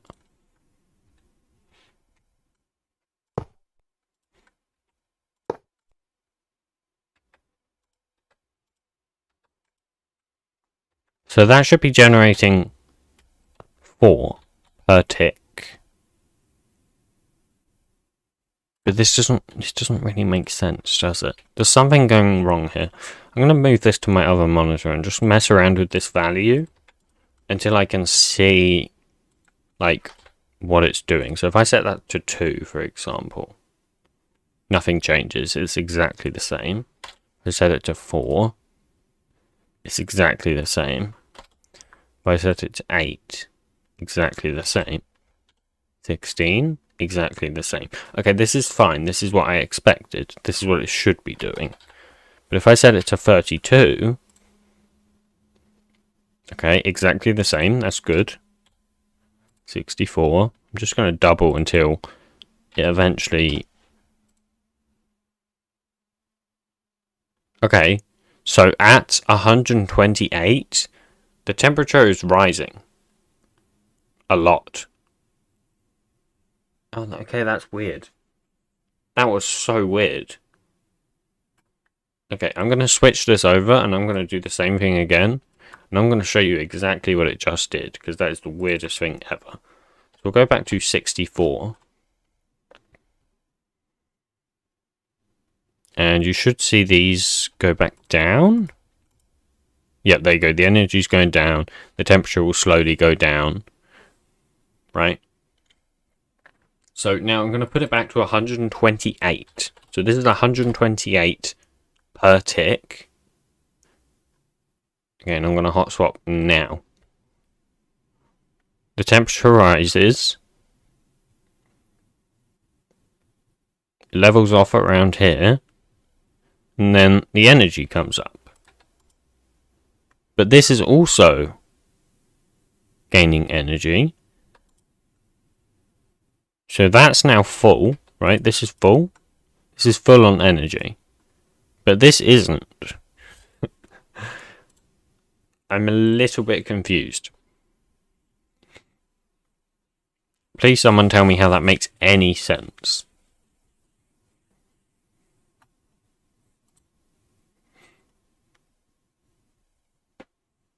Because I don't think that makes any sense.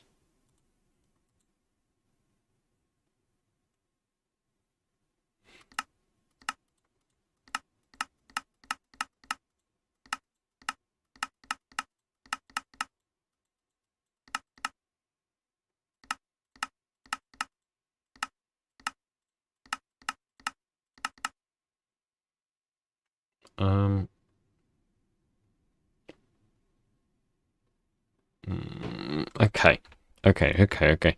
This must not be... Actually, let's see what this does when it runs out of energy. This goes down, but this shouldn't be going down, right? That's fine. No, why is that going down? That shouldn't be going down. That went down before this went down. This doesn't make sense. There's some flawed logic, I think, here. I think the biomass generator is where the flawed logic is, because that doesn't make any sense. So let's have a look. Let's have a look at what the biomass generator does again. Okay, so we go through all the directions. We check if there's a block entity. We grab the block entity that's there, relative in that direction. Fine. We check if the block entity exists. Fine. We check if it has an energy capability on that side. Fine. If it's present. Yes. Fine. Okay. Then we grab the capability. We check if it can receive energy. Fine. Yeah, that's fine. And then we add it to the directions. Fine. We check that the directions is not empty. Fine. We check that the biomass generator has energy. Fine. And then we get the amount to disperse. Oh. Oh, no. That's fine. Yeah, so that just spreads it evenly across each direction. But there's only one direction in this case, so that's fine. That will just be the max energy. And then it will go through each direction, which we only have one direction. We grab the block entity again, we check if it's null. If it's null, we continue, that's fine. And then we say, we get the capability. If it's present, we receive energy. Oh. Wait, can this receive energy? This has a max receive of 0. So when I'm actually oh no, that's extraction. Max extract of 100. Oh. Interesting. Let's set the max extract to the capacity.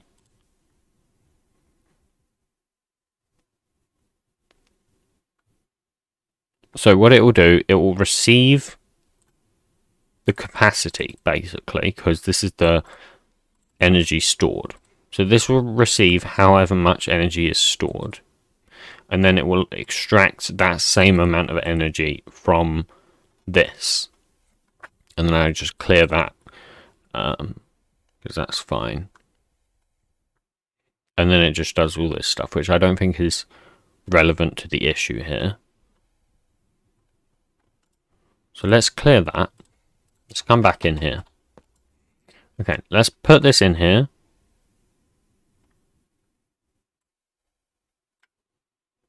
So we see that's rising. Okay, we've capped off there.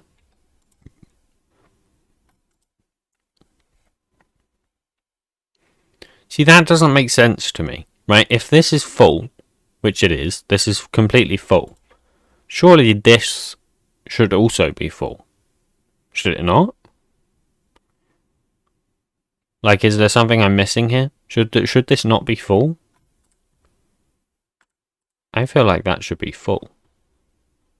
Unless this doesn't... No, because this has the same max receive as its capacity. So this should be receiving its whole capacity every single tick. Or every single tick. But it's not. Here's what I'm going to do. I'm going to print how much energy I have right here.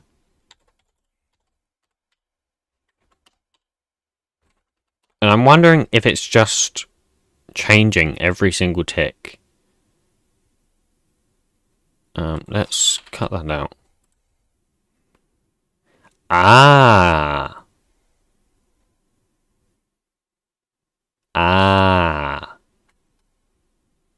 This makes so much sense now. Okay. Right. Okay. So what's happening is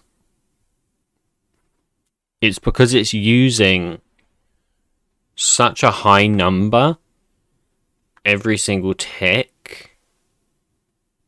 It means that this is always going to display as the capacity minus that number.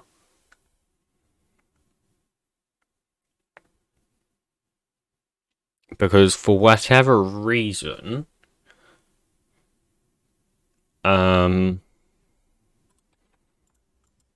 this isn't... Yeah, it's just the order things is happening, isn't it? Like, I think even if I put another one down, right, let's assume that I just grab another one of these, place it there. That's not going to change anything. Because... Wait, why is... This should actually be generating energy, though.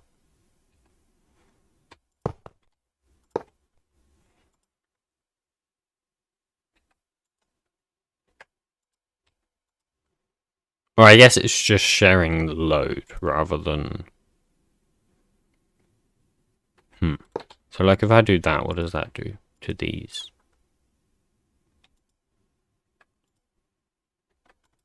What? Wait, but why... Why is this now receiving less energy?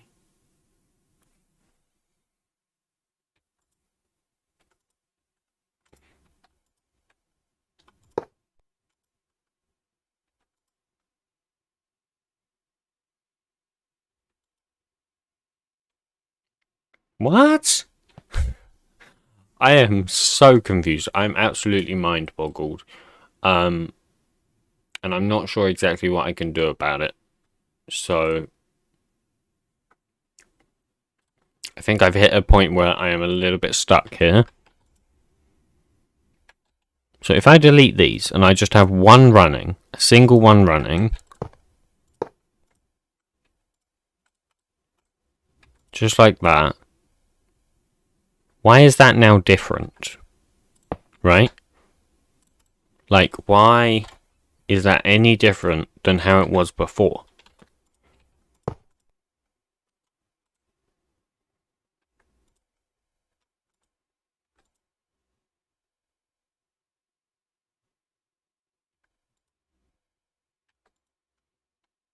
What is happening? What have I changed? Oh, it's because I changed the max extract. That's why, right? Because now... Like, now it is actually extracting. Let me grab a hopper here.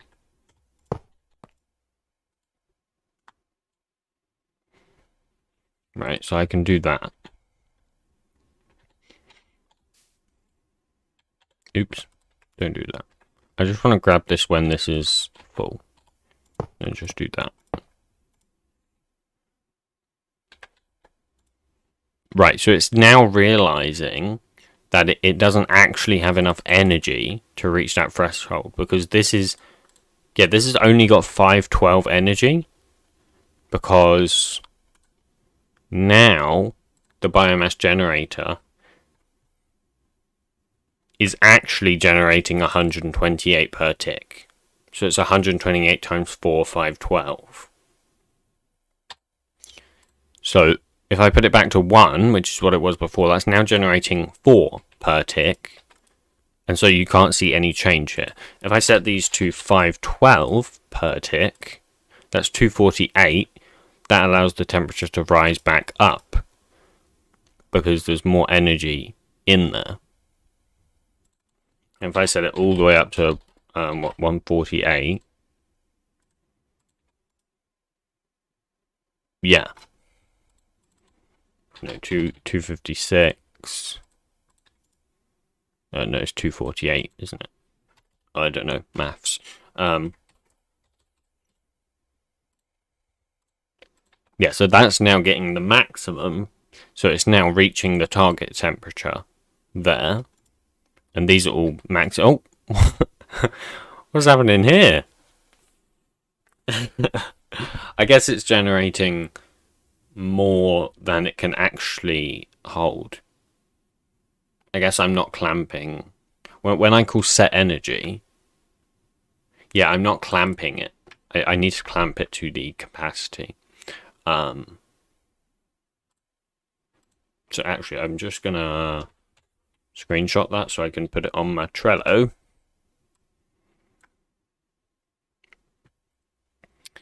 Here we go, Trello.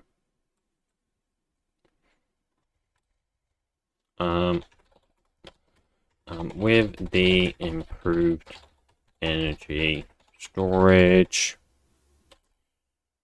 set energy should clamp, or isn't clamping to the capacity.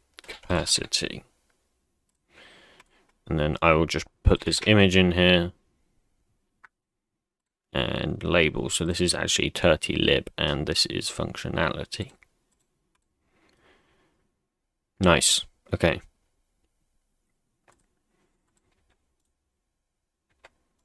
So yeah, that does work how it was expected to work. It's just the biomass generator isn't quite right. This shouldn't really generate one per tick, I don't think. Instead, maybe generating like maybe this.current recipe.energy like per tick. So now that's generating, yeah, so this means it's 100 on each of these, so 400 per tick, which means the temperature is allowed to almost rise. So yeah, it keeps dropping down and up, which is fine. That's exactly what it should be doing in this circumstance. I don't need that anymore. Let's get rid of that and get rid of that. Clear that. And boom. Yeah, that all works.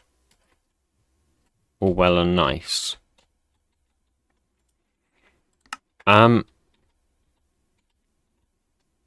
Okay. So, what's next? That's a great question. What's next? We can do the distillation unit, which I actually am kind of hating the name of. Like distillation unit, it's a tower. Let's be honest with ourselves here. It's a distillation tower. So I'm probably going to rename that to a distillation tower. Let's do that. Refactor, rename, distillation tower. Oops.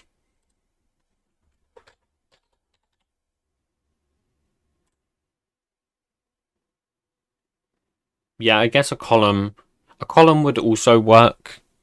I don't know. I think column maybe is more the scientific name for it, maybe. But I think tower is just, yeah, as Stephen says, I think it's just easier to understand. You instantly kind of know, oh, it's a tower, whereas a column, yeah, I think, yeah, it just works better, I think, for this kind of thing.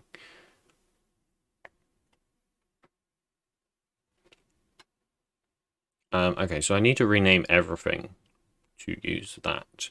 So what is everything? The block. See, this is the kind of thing, right, where AI could be very useful.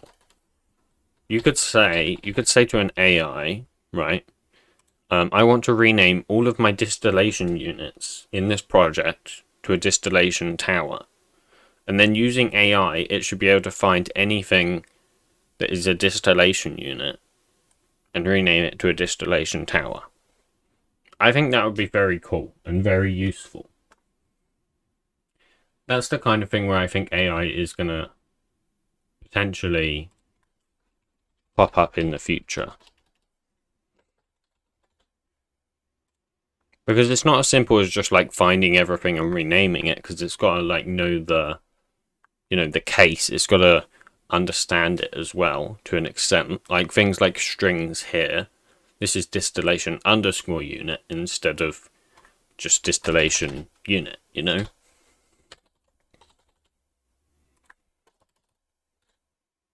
So, I mean, you could probably do that without AI, you know, if you do something that kind of covers all cases, but it's never really going to cover all cases. There's always going to be edge cases if you're not using AI for it.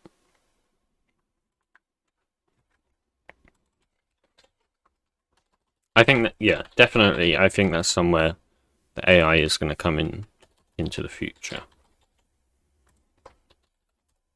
Okay, is that everything? I don't know why I keep hot swapping, because that's not going to work. Block entity, I guess. Distillation unit. There we go. Distillation tower. I think unit would make sense if it was like a single block, but because it's a multi-block, it doesn't make sense. Okay, what am I missing? I'm definitely missing something. The item would be helpful.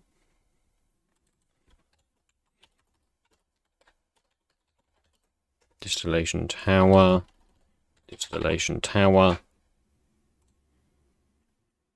There's got to be something else. The screen? Yeah, I already changed that, didn't I? So, screen, the block, the item, the block entity.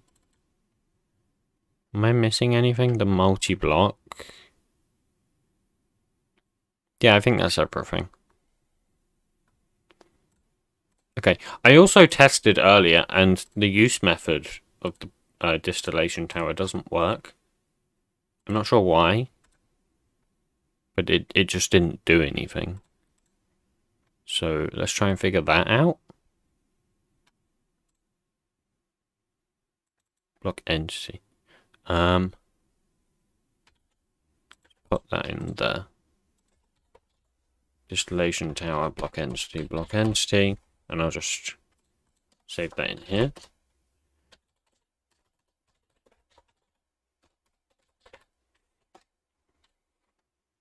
Okay. Let's just test this to make sure I've changed everything. And then I'll figure out why on earth this isn't doing anything. Oh, I know why. Okay, I know why. Because I'm not actually overriding the use method. I need to, in here, return use. And just pass in the level, the pause, and the player. That's why. Okay, and then I also need to try and figure out the multi-block for this. Because it does kind of work, which, if you've seen the devlog, you can see it kind of works.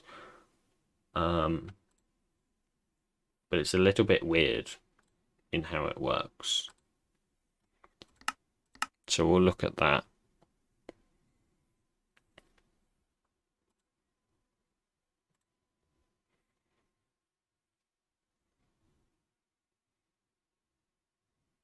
Okay, so let's grab our iron blocks. Okay, let's go 1, 2, 3, 4. 1, 2, 3, 4. Boom, boom, boom, boom, boom, boom. Actually, let's try and test it without the multi-block first. Oh no, because yeah, it's not going to work because I need to hot swap it, but I can't do that. Anyways, let's see exactly what happens again, because I kind of forgot exactly what it does. Yeah, so it does get rid of it. Is there a... like, what is here? So there's grass there, but where is the... because what it should do, right, is it should replace all of those blocks with a multi-block block, is what I call it. But I'm noticing it's not doing that. Oh wait, no, it is. Wait, it says I'm targeting 30lib multi-block right now. Wait. Oh, okay, so above this block is a multi-block block. Yes. Okay. But then this one here that I'm looking at here isn't. Okay, yeah. That's interesting. I can target the multi-block and it opens the GUI, but if I target the actual block, it doesn't open the GUI. That's super weird, but, you know, it makes sense because I haven't done the thing.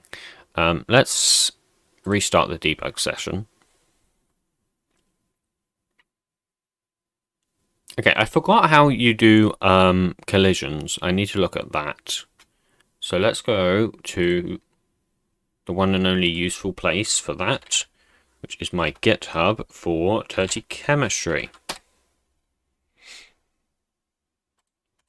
because I obviously did a collision for the clay alloy furnace.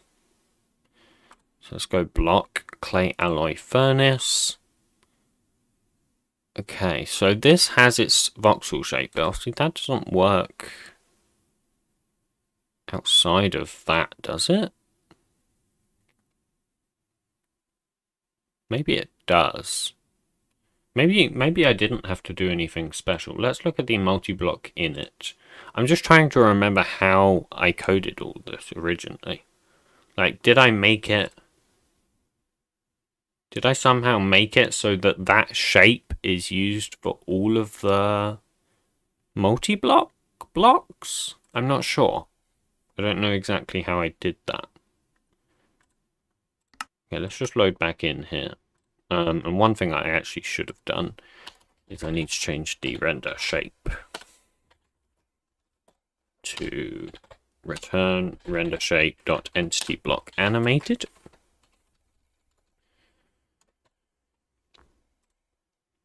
Which I don't know why I'm hot swapping, because that's not going to work, but regardless. I should now be able to click this block. Yep, and it still works on these blocks. And they open the same GUI, which is super cool. I can click any block here and do that, I think. If there was another block here, of course. Like, I think if I place a grass block... Oh yeah, look at that. I cannot place a grass block here. Oh, I can place one there. But I can't place one here, because there's a multi-block block here. I can only place it there if I... Oh no, I can place it here because I guess that's where the multi-blocks are, right? So if I click the side of one of these... No? I thought if I click the side of one of those, it will open the multi-block, but I guess that's not quite where it is. We've got the multi-block here. Right, so the multi-block is here, basically, this area. Which I can only see if I look at this block here. The multi-block there. And then the actual... Oh, I can also see it on these slides. That's weird. I guess that makes sense, because that's technically correct. But regardless... Should we do the shape? So let's do get shape. Okay, let's go block bench.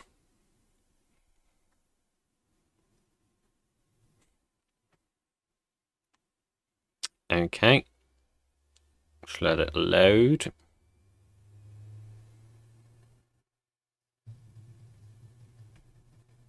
Block bench. Hello. Okay, that took a hot minute, but it did load. This has to be a modded entity, I think.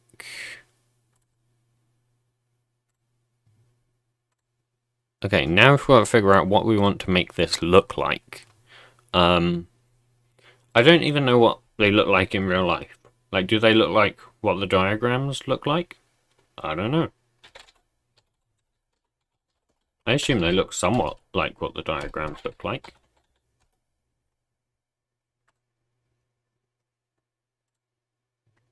Oh, right, okay, it's those things.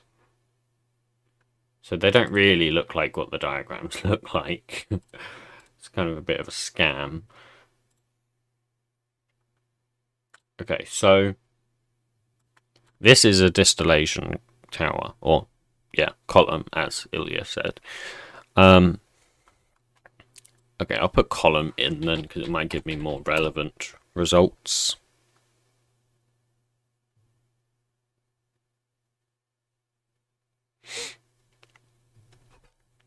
Okay. So somehow I need to model this. How do I model that? It's just a big, tall bean.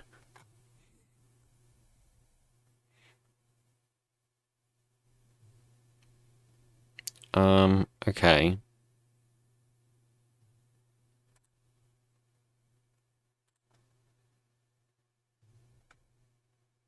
Look, it's just a big bean. Tall bean. Oh look, I can buy a distillation tower. Isn't that great?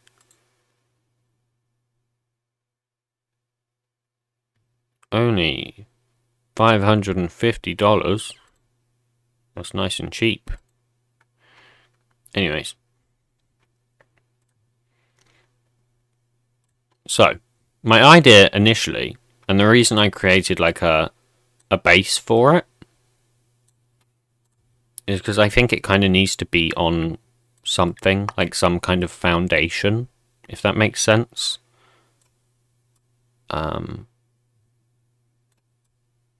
So something like that.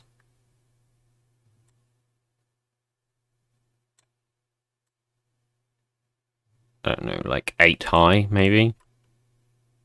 I'm just trying to think. This is going to be pretty big, so... I should also make sure I just create a main cube. Always got to make the main cube. Okay.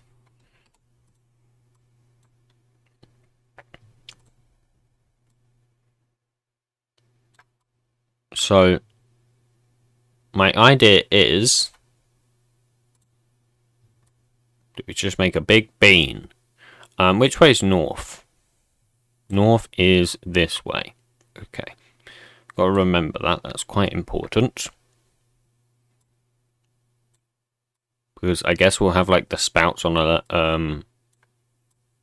like east to west axis. Is that right, or should it be one more? One more. Yeah, there you go. Okay. So then, kind of my idea is that we just go up. Up one, come out one, because it's meant to be a bean shape, right? So we'll do a bean shape. And then just out one more.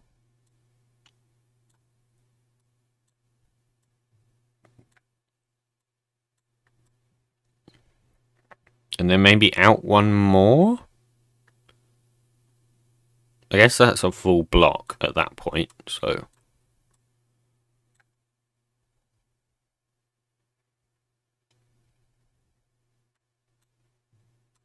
look how tall I can make it.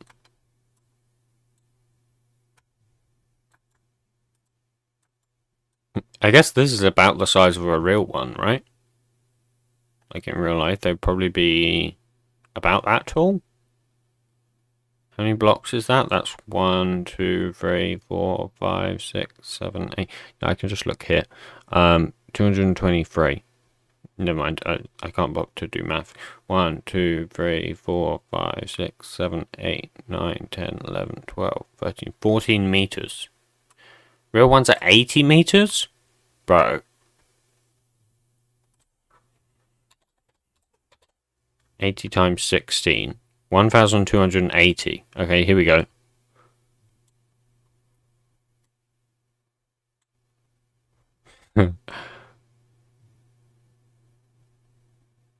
So, this is how tall the real ones are. Is that what you're telling me, Ilya?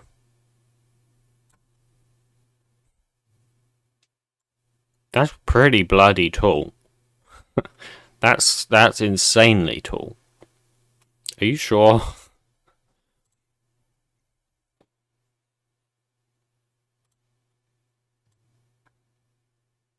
Anyways. I mean, 80 meters isn't actually that tall, which...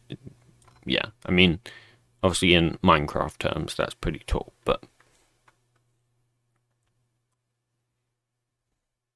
okay. I guess the question is, the default is going to be 3 high, right? So, like there.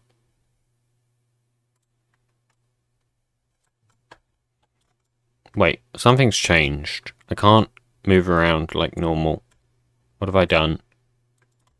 Oh, what the hell have I done? Oh god, this is so weird. What have I done? Oh no, not that. Wait, I can't move around anymore. I can't, like... I can't use WASD.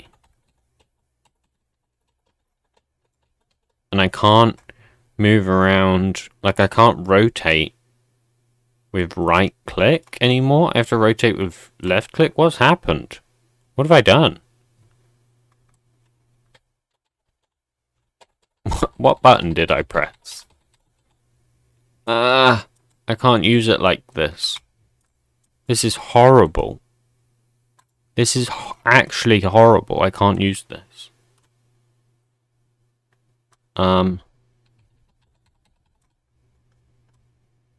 Help. Did I press this or something? Like, I don't know. What did I do? Oh, that hasn't... Now I can't even rotate. I can't rotate anymore. I can't rotate. Ah! Center view on selection. No. Angles. Isometric. Initial angle. There we go. So I can now move around, but I can't... Oh, there you go. Okay, that was weird. That was super weird. I don't know what I did there. Real diameter is 2.5 meters. Yeah, but I think that's a bit big. I'm not trying to make something that's to scale here. Okay, how do I make this modular, though? That's what I need to figure out, right? Because it's great and all, like, you know, just moving this up here and, you know, putting the hat on top. But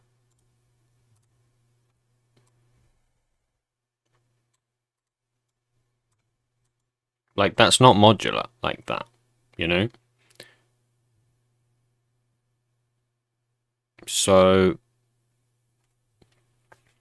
I need to figure out a way, and this is where I'm going to have to redesign the whole multi-block system, I think. Because the multi-block system isn't designed to work like this. And I think it's gonna cause me a lot of problems. But yeah. We'll have to see.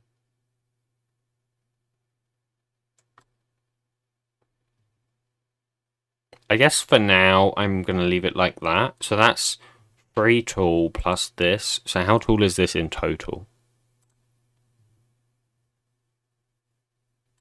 Let's see. This is 64. Wow, that's exactly 4 blocks tall, which is exactly the height it should be. I'm actually impressed that I've managed to somehow do that. I've somehow actually managed to get this the right height. Nice, okay. So, I guess I've got to texture it, don't I? Oh, great. Okay, let's do the thing I always do. Let's grab the anvil, because the anvil has a great texture. Oh, what the hell? Okay, this isn't going to work, because this is an entity model, isn't it?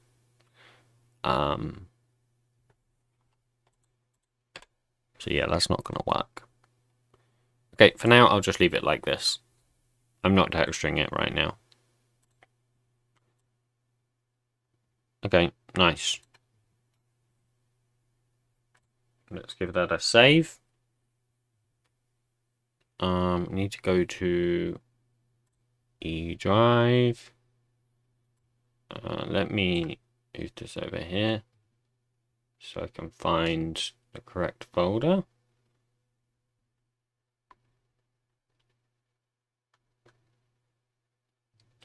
Industria. There we go. Okay, source, main, resources, assets, Industria, textures, blocks. And this is the distillation tower. Save. And I also need to export the model as well. So export as a Java entity. Once again, I'll make sure I put that in the right place. So that will be in source main. Actually, I guess this doesn't matter. Oh yeah, it does. It does. This is the model, right? We'll go client model. Distillation tower model. Save. Sure. Save that as a BB model as well. So I think I saved the BB models in here. So distillation tower. And I also need to export the voxel shape, which I'll just put on my, I guess it doesn't really matter where I put it, but I will put it in the blocks folder so that I can just grab it in IntelliJ. Okay, let's close that. We don't need that anymore. Let's close that because we don't need that anymore. Okay, that's loaded in. Nice. So we're going to copy this. We'll put it in here. Maybe. There you go. And let's cache that up here. So private static final voxel shape is equal make shape. Is that not what it was called? I've already forgotten what it was called. That is what it was called, but this should be static. That's why.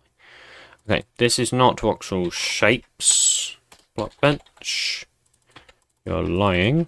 It's just shapes.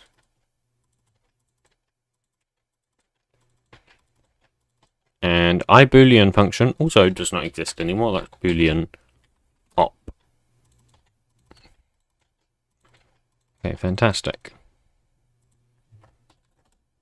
Nice. Okay. So that is the shape. So I can just return that in get shape like that. Actually, what do I do? I need to check dirty chemistry again. Is that what I do in here? Shape. Yes. I'm just struggling to think how on earth that works for the rest of the blocks in the multi-block. I don't know. I know I made it work. I remember I spent ages making it work, but I can't fathom how I made it work. Just kind of annoying. But oh well. I need a block entity renderer anyways. So let's go block entity renderer, client, block entity renderers, distillation tower, block. Oh, what the fuck? Let's try again. That's a pretty long class name, I will admit. Block entity renderer, distillation tower, block entity. Nice.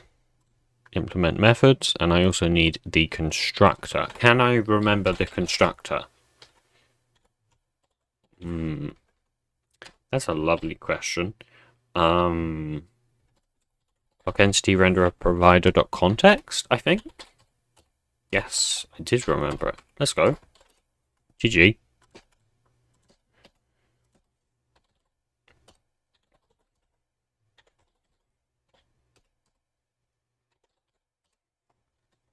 And let's just set that here. There's not context. Oh god. I'm so used to doing this part with Copilot that I don't remember it very well. Okay, I also need the model, right? So private final distillation tower model. And this dot model is equal context dot bake layer distillation tower model dot layer location. Now let's go to the model. This is distillation tower model.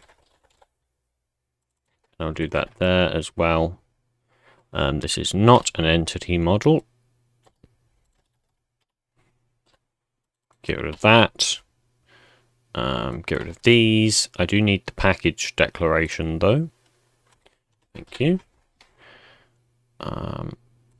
This needs to super off the render type, I think. Render type.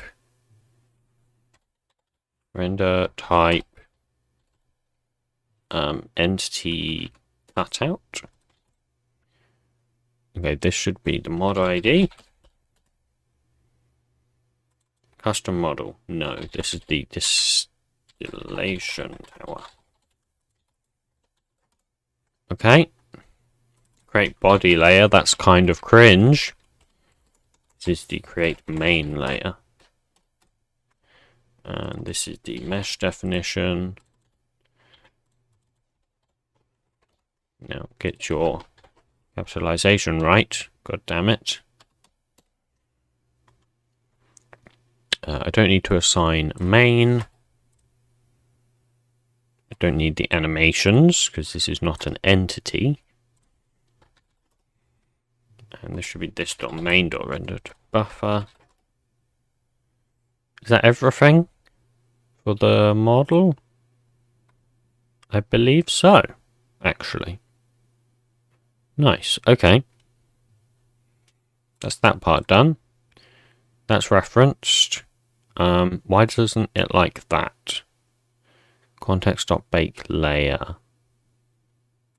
Oh, this should just be a new distillation tower model. And then that takes in... Okay, wait. Bring that back. Distillation tower model, like that. There we go, nice. And I can render that in here, so...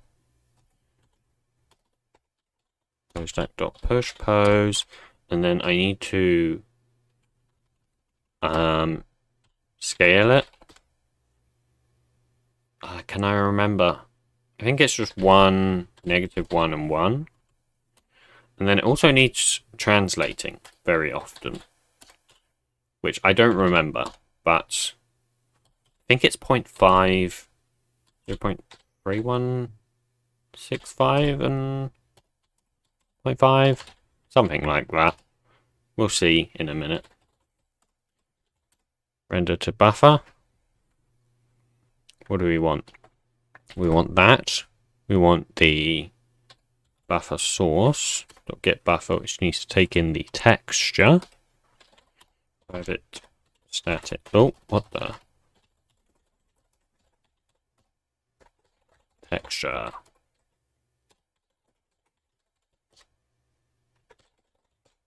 Oops. Textures, blocks. Distillation tower. Get this stupid plus out of there. Okay, great. So now that can just be passed into the render type. The next thing, packed light, packed overlay. Easy, packed light, packed overlay. And then what, just red, green, blue? Yeah.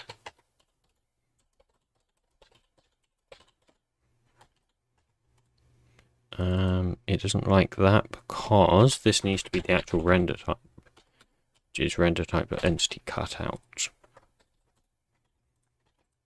Nice. And then I need to push the stack. Oh no, pop the stack, I mean. Okay. Let's register the renderer. Let's register the layer. And then I think that's it? Question mark. So, where do I do that? I kind of forgot. Util? No. Am I blind? Where do I register my stuff? Oh, in here. Duh.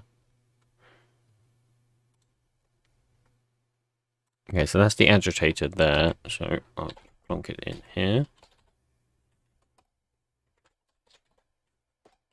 Entity init dot distillation tower. Get render a new. Okay, nice. And then the layer location.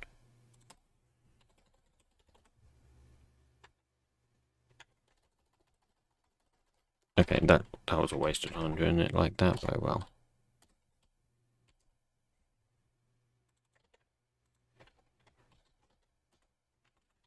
Okay, nice. So that's those. I'm missing something, I think. There's something I haven't done, and I can't think of what it is.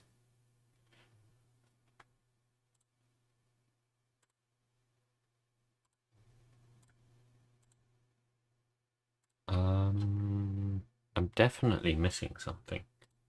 I'm certain of it.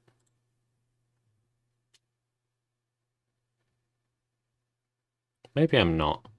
Maybe I'm not missing something. Let's run the game. I'm sure I'm missing something. I don't know. We'll see. We will see.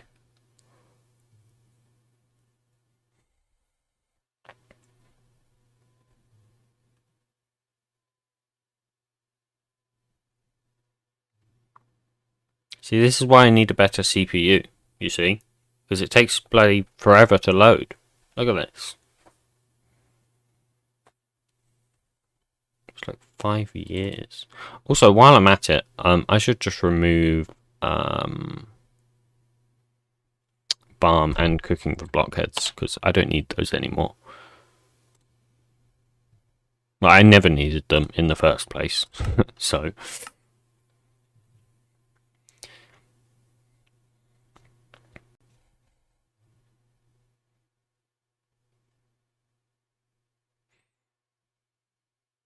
Oh, okay, okay. Okay. Right, right.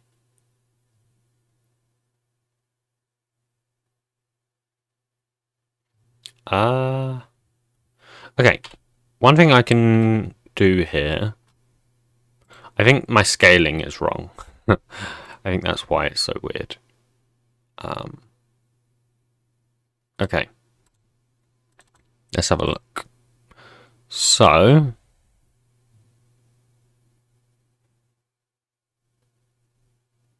I guess maybe I'm not meant to scale it like that. No, that is upside down now though. Although it's not inverted now. So I'll just no, I don't want to rotate it though. I don't want to rotate it. What did I do with the biomass generator? Oh, I need to scale the Z as well. That's why. Okay. Alright, there we go. So I do need to translate it as well. So let's have a look at the translation. I'll just move that to my other monitor so I can mess around with these values. I need to translate it after I scale it, I think, if I remember correctly. So we'll do 2, 2, 2. Oh, it needs to be now -2 because math. And then, okay, so it actually needs to be -2 on the Z as well. Okay, nice. That's exactly where I wanted it to be, pretty much.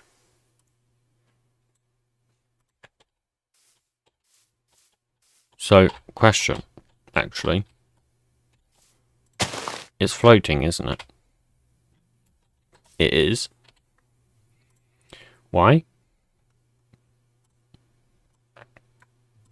let's mess around with the y value then. So I'll just go 1.75. Nope. Let's go 1.5. Yes, 1.5 is correct. Nice. Okay. I'm a little bit confused actually. I thought I made it 4x4. Oh. No, I didn't, did I? I made it 3x3. This is meant to be 4x4, by the way.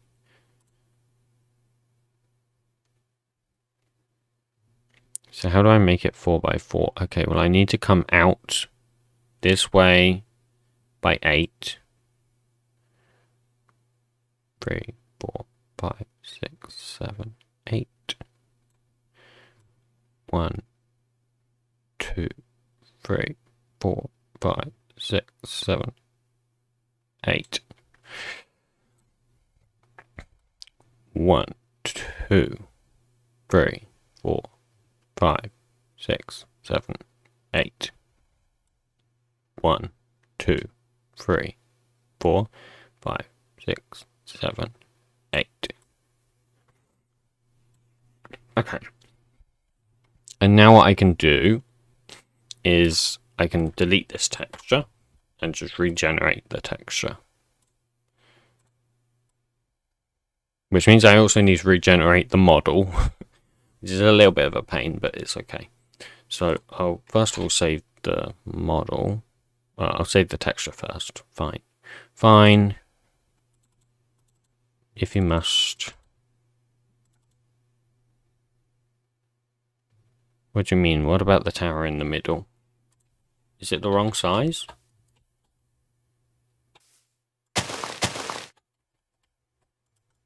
It's 1, 2, 3. It's 4 blocks tall. That's fine.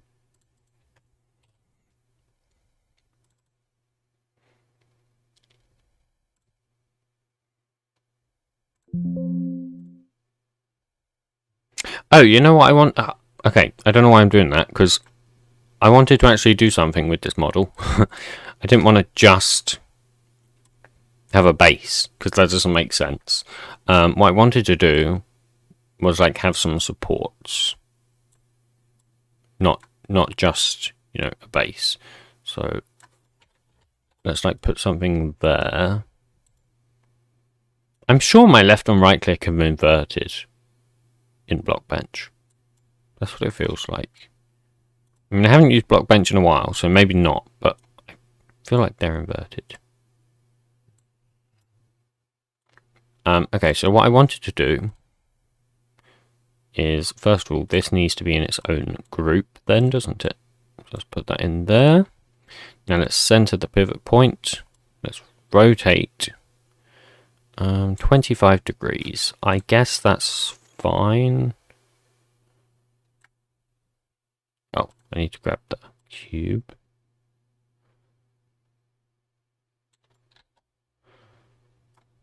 Is that in?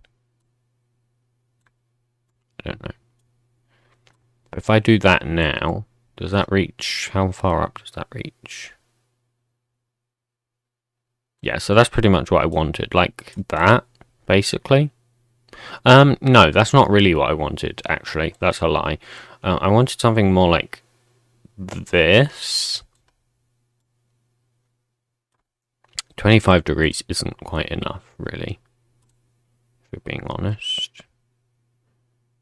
35 is more reasonable. Yeah, okay. Okay, now I want to duplicate this. And I want to move it over to the other side.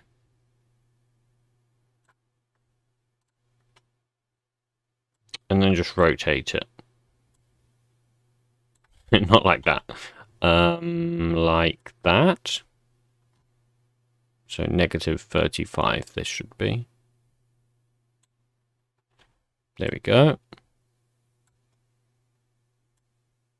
And then just copy these two. Or not, apparently. So I'll duplicate this one.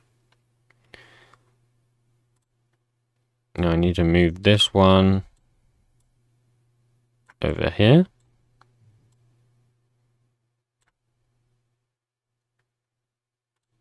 And rotate it. So I rotate it with this axis, right? Nope, not at all. This axis? Nope. This axis? Yeah, I guess I do that one first. And then I can rotate it with that one. From this side, though. There you go, 35. And then I duplicate this one. And move that over there. There, I think. Something like that. And rotate to -35. Kind of like a rocket ship, I guess. And then the idea is I can just grab another cube, bring it up to that level, and then connect it here.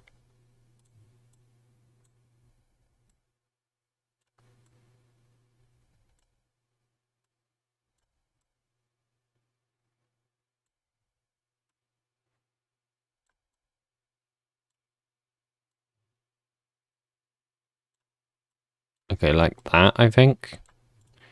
And then duplicate to the other side.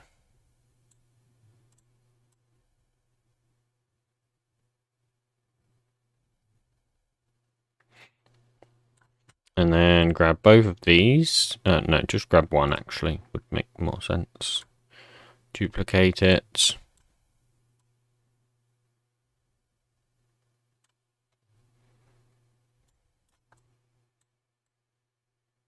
Oops, where's that gone?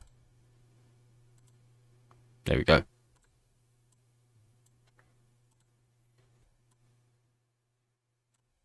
There we go.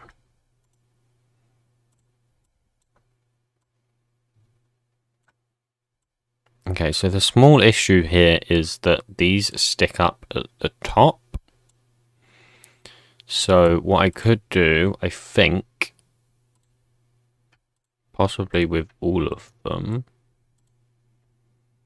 is I think this axis, if I bring that down by one, yeah.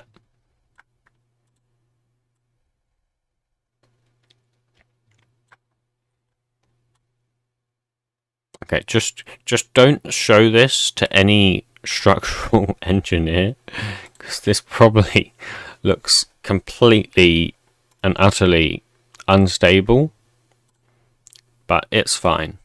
It's fine for my purposes, and as a test anyways. This will probably not be the final model, or at least not if I have something to say about it. It will not be the final model.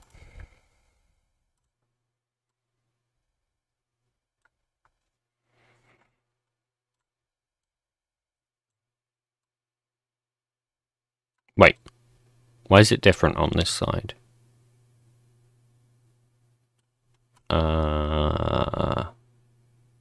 Oh. These need to be one more in, like that.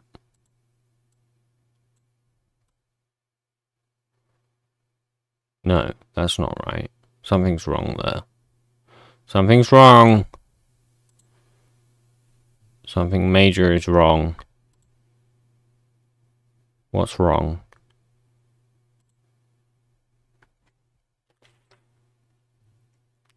Okay, so this is at -28.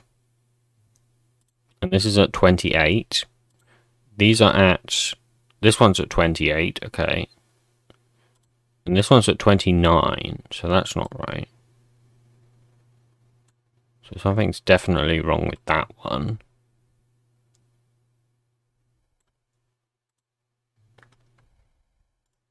Let's duplicate this one. So let's see where it needs to go on this side.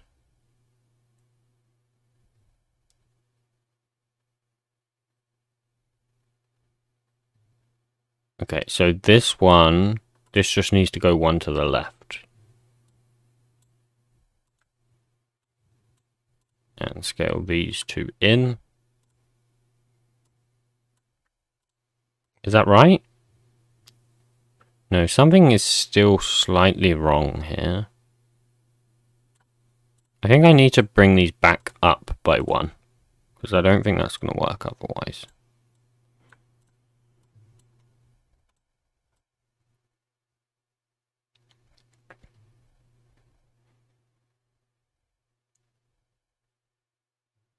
Okay.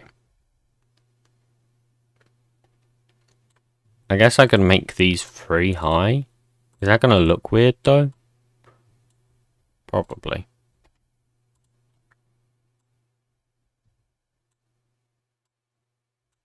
Maybe not, actually, if I make them like 4 high. I feel like I need some corner supports here though.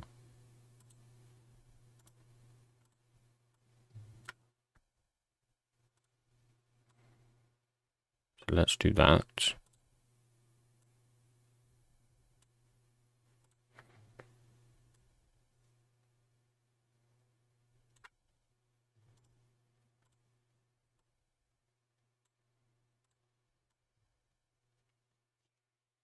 Okay. I think that's right. Is that right? No, something is wrong here. Like, there's a bigger gap here than there is here. For sure, definitely. So can I try, like, moving this one out? Like that? And then move these ones one out? Is that right? So that's at 28, that's at 28.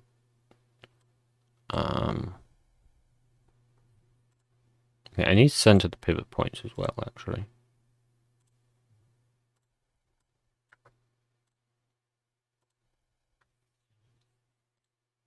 Yeah, so this is at 28.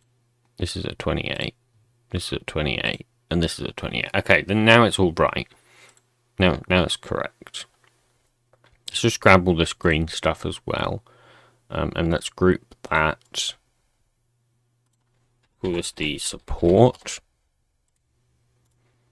Which should actually be lowercase, because otherwise that will just go crazy in the code.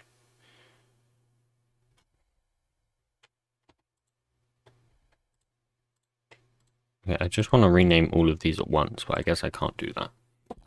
Okay, I'll just call these... Can I also call these support? I mean, yes. So I'll just do that. Okay, and then I'll move these into this support here.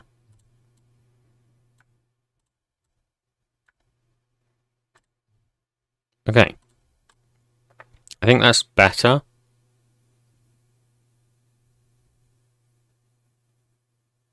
Wait, this one hasn't been scaled.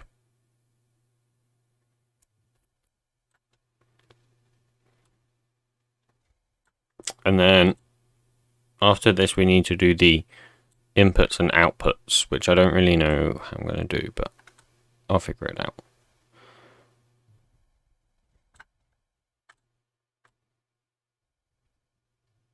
Is that right? I don't know, that looks so weird. I think it's... Yeah, I think it is right, actually. I think it's fine. Okay, let's close those. Close that. So, which way is north? I can't see. This way is north, okay. So, all the diagrams always show the input on the left, which makes sense. So I think I'm also just going to do it on the left, just for simplicity. Obviously, it doesn't matter, but for simplicity's sake, I think that just makes the most sense. So the input comes in at the bottom, right? I need to see the diagrams again. Column, there we go. Is it coming at the bottom, or am I imagining? Need a diagram. Need a good diagram. All of the diagrams I'm finding are not useful. Oh no, it comes in at the middle. Yeah, okay.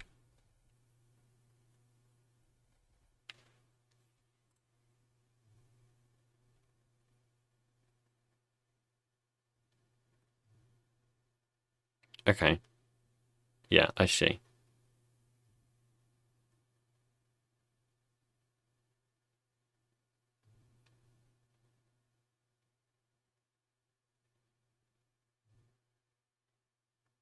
Okay. So I guess it's just a pipe, right? It's nothing special.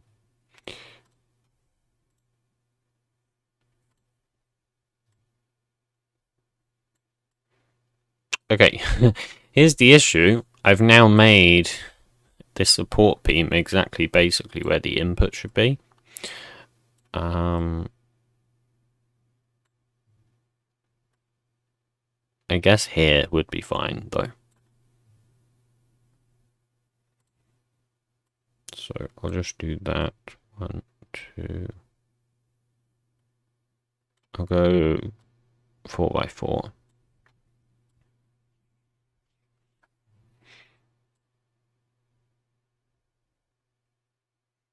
So shall I just do like that, like to the edge, I guess?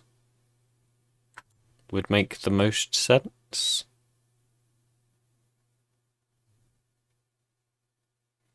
That's also one overlapping there, isn't it? I guess, is it overlapping there too? I don't know, I can't tell. Just duplicate and just scale it down so I can see where that joins. Okay, yeah, that's right. Okay, so this is the input pipe. So now I need the outputs. Which I guess is going to be... I'm not exactly sure how I'm going to do that.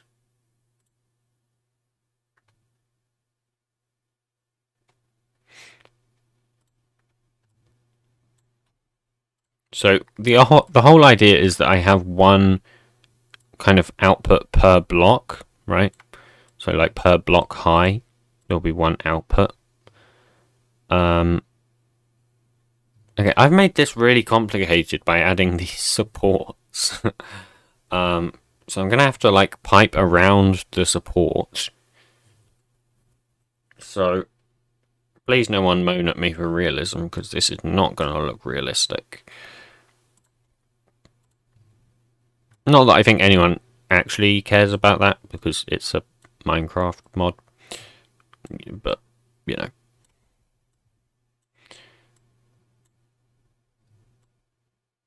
I guess this should actually be like right at the bottom, shouldn't it? Like all the way at the bottom.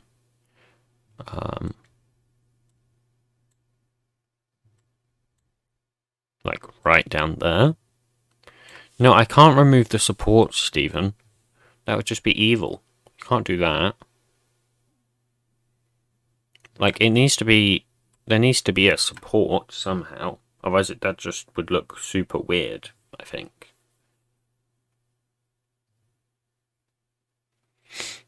Like, there's no point having the foundation if I'm not going to have supports. And I think if I don't have the foundation, it would just be... It would just be super weird. Because... Like... it would just be this... Plus some pipes hanging out by, like, 2 blocks. Like, it just wouldn't... It wouldn't work.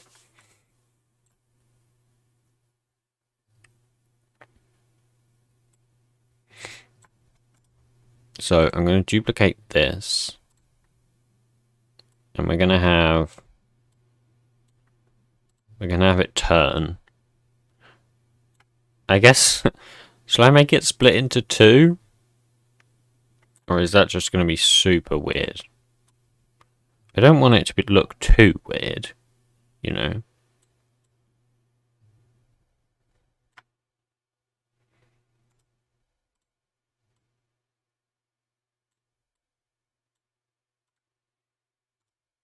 I'm going to try this, just see what it looks like.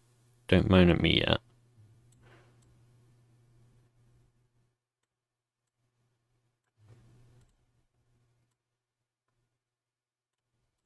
How does that look?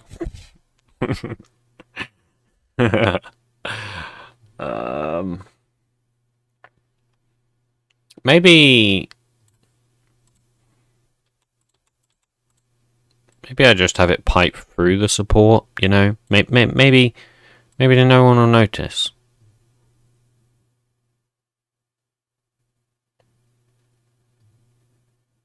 Actually, you know, we don't need these. Who needs those? Come on now. I'm leaving these green ones. But I don't think we need... I don't think we need the diagonal ones on second thought. So let's just delete those. There needs to be some support, so I'm leaving these ones. And I'm going to add supports for the pipes as well. But I think that's all that's necessary.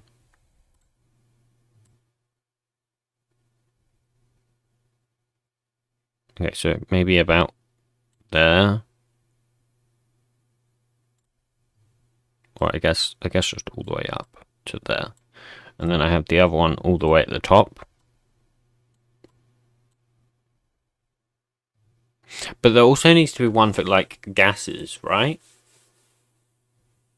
Like just the kind of extra gases. I don't know if there's a specific name for it, but I'm pretty sure there has to be one like at the top here, doesn't there?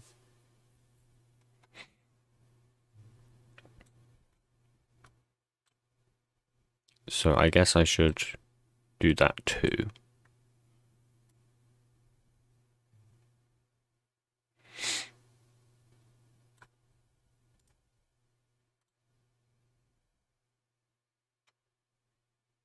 So let's do that. Let's go square there. Move it up.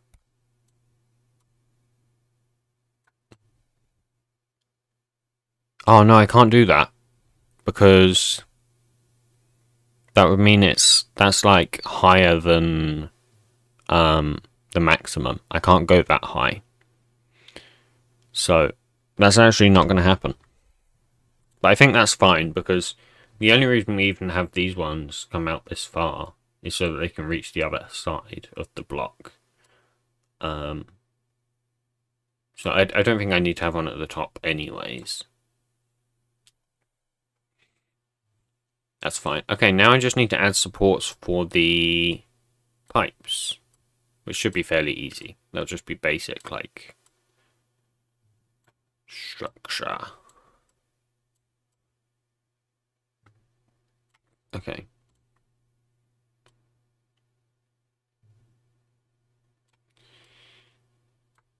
Okay. 1,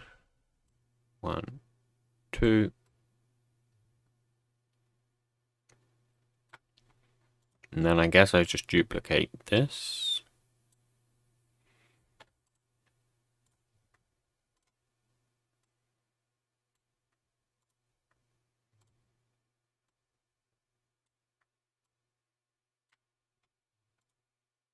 And also one on this side for this pipe.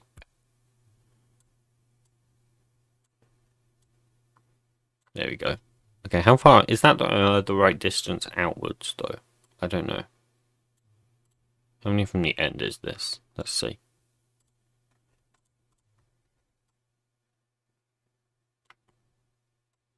I'll just measure to the start. So that's 9. If I go to this side and up and in,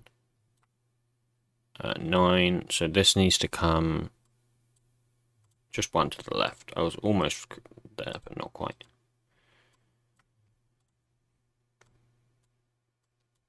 Wait, this one. One to the left. There we go. And let me select this one, please.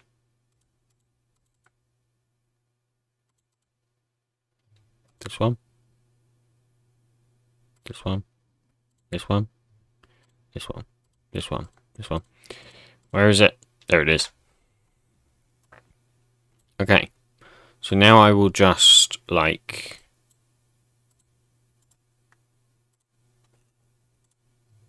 basically just do that.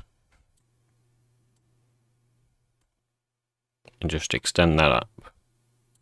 Which I guess means that these shouldn't come out like that, actually. I don't know why I made them do that, because that doesn't make sense. That just means they're going to clip with it. So I'll bring those in. Bring them in. Wait, this isn't right. This one's not right. What have I done with this one? I've, like, moved it somehow. There we go. And then duplicate. Put it on this side. Boom. Supports, am I right?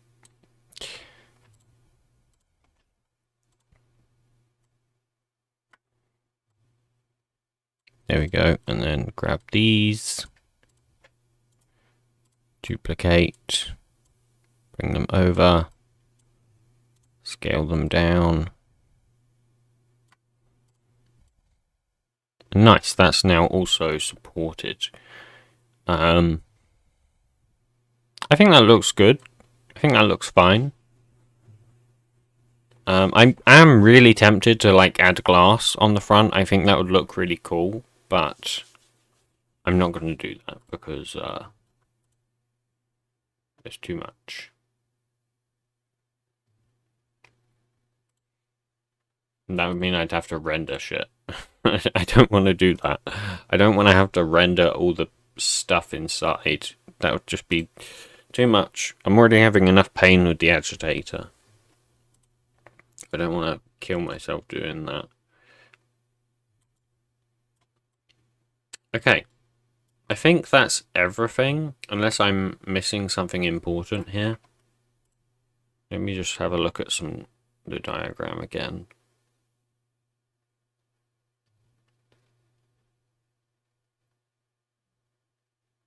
No, I think that's basically everything.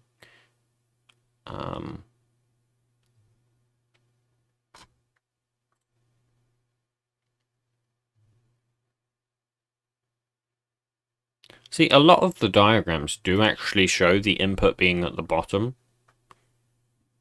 Not all of them, but a lot of them do. So I don't actually know. Like, it's very mixed. Some of them do, some of them don't. It's interesting.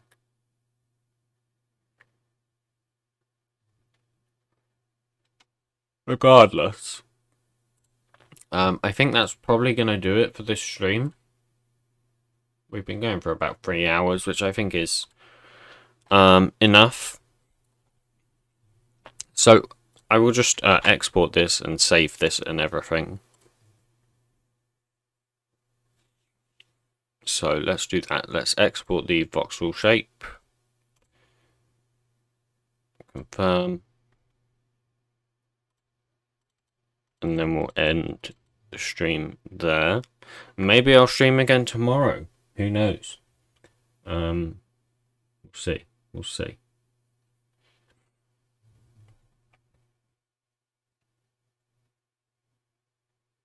Okay, where am I putting this voxel shape?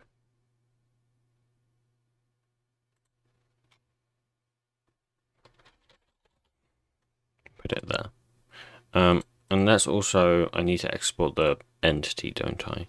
So let's do that. Java, dev, Industria, client, model.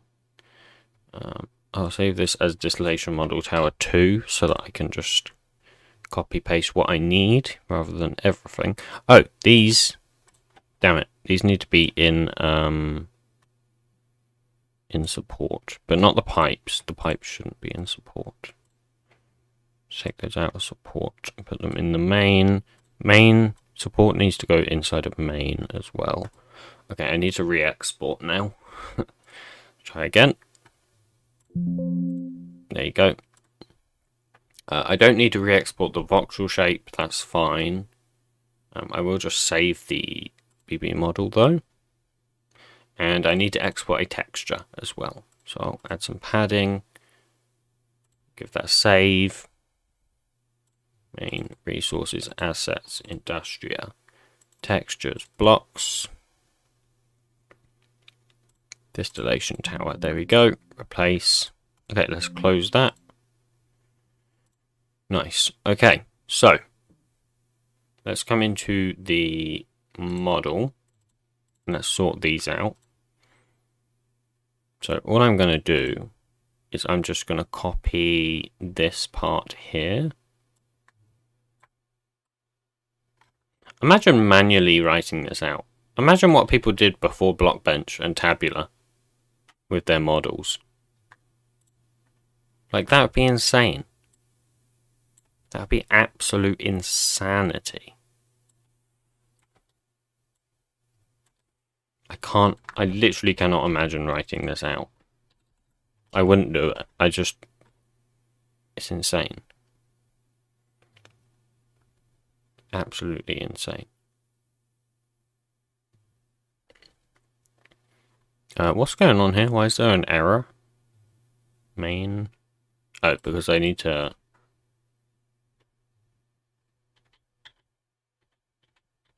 This needs to actually be a part like that.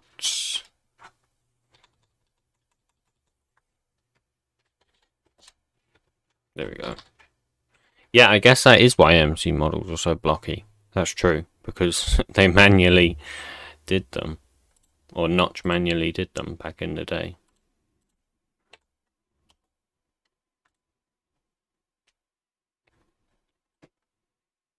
I do wonder if Notch ever did, like, make a program to do it, though. Damn it, I just opened WebStorm again. Damn it. Why do I keep doing that? So annoying. Okay. Because WebStorm takes bloody years to open as well, which doesn't help anything. Okay. Copy this across into here. Make shape. Make this static. No. Static. There we go. And let's just find replace voxel shapes this time. And I'll do the same with Boolean op. No, I'm not going to remove WebStorm off my taskbar. I need WebStorm on my taskbar.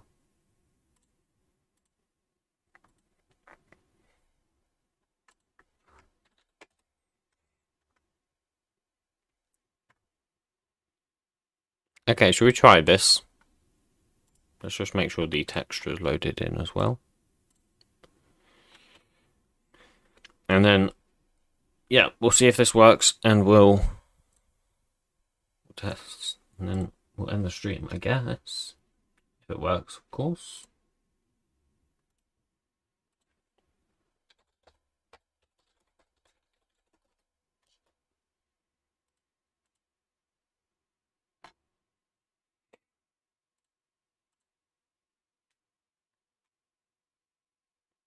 Yeah, I mean, I could keep it open, but that would kill my PC. That really would.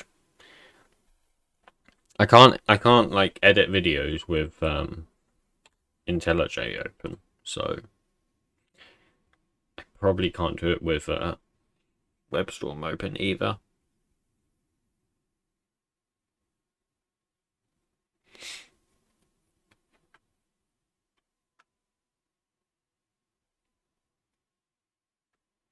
Okay, we loaded? We are loaded. Let's go. Oh, we got some errors. Oh, okay. Yeah, of course, because I removed cooking for blockheads. But that's fine. Whoa. What's going on here? What's going on here?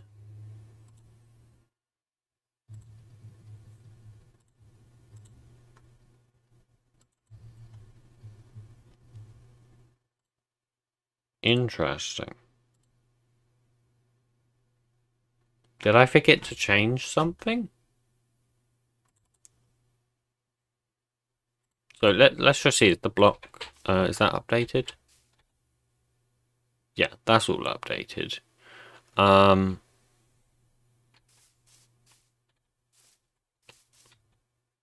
Interesting. It's as if it's still using the old texture. Let's see if we can reload and if it'll fix itself. Nope.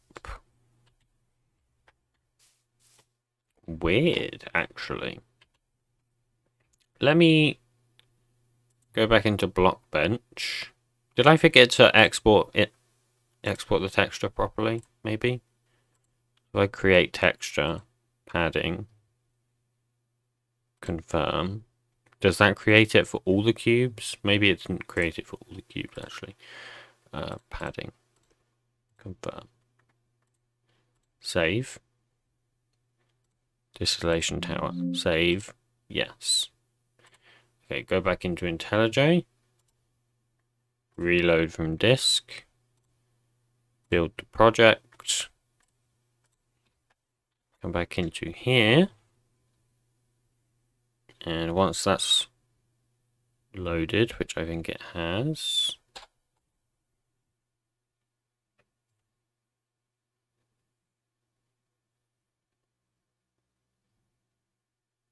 It hasn't done anything.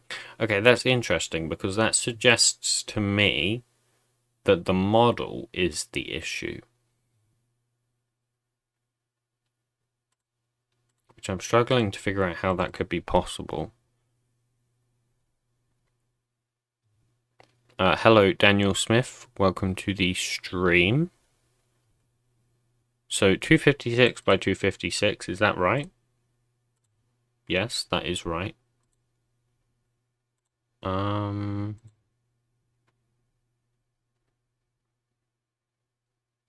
Interesting. I'm gonna...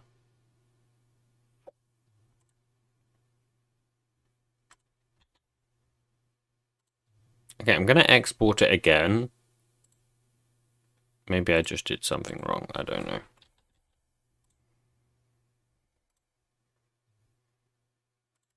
Here we go. So I'm just gonna copy this whole create body method, just in case, I don't know.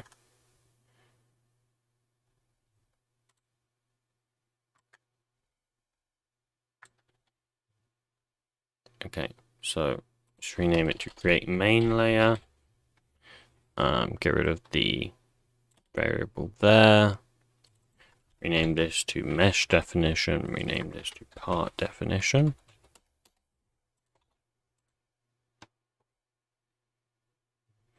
Okay. Just format that.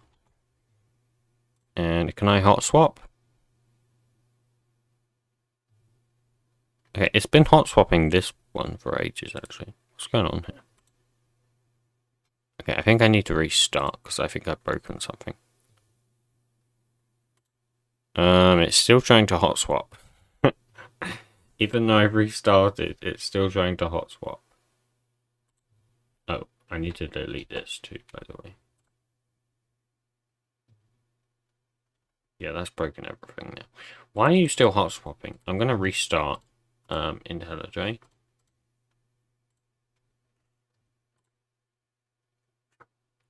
Okay, see ya, Stephen.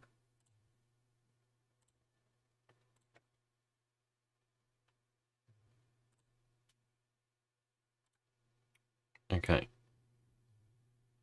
IntelliJ, are you coming back? There we go. There we go.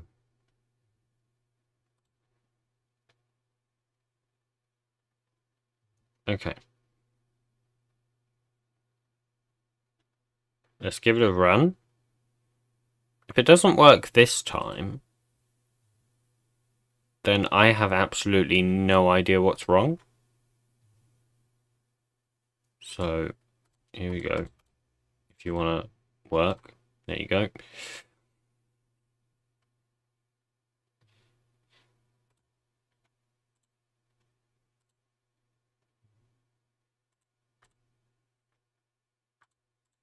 And now we wait. Let's get some cringe music back.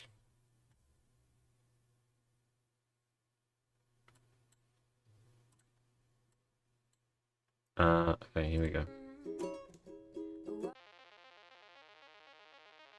Oh god. Oh god.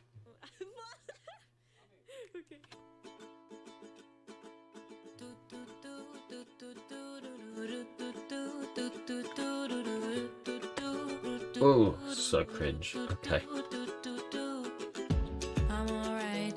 I need to find Lime's playlist. That's what I. That's what I need to play. I don't know what he plays though. I think he plays Ludwig music. Ludwig playlist.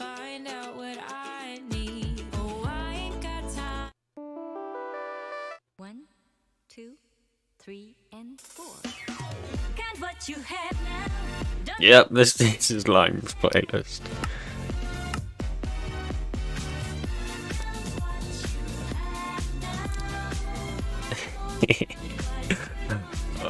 Okay. I apologize in advance. Well, I don't know why I'm saying in advance because it's already happening, but okay, I mean that fixed it, which is nice. Let's break these now. I don't need these. There we go.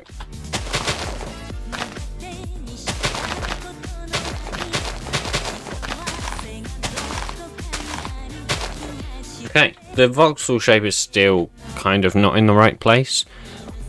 I'm not sure how I fixed that though. I think for the clay alloy furnace, I literally... Oh, it's also... Yeah, the rotation's wrong. Damn it. Wait, why? Why is the rotation wrong? It must be... Okay, let's go to the renderer. I think if I -1 the X, maybe? What the hell?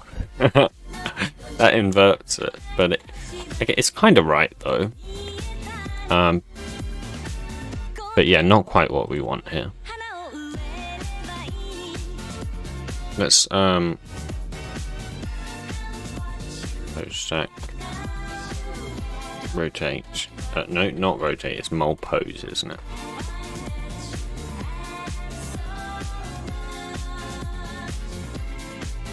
Okay, so we want YP 180.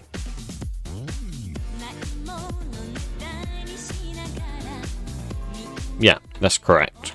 There you go. Although... Okay, which way is north?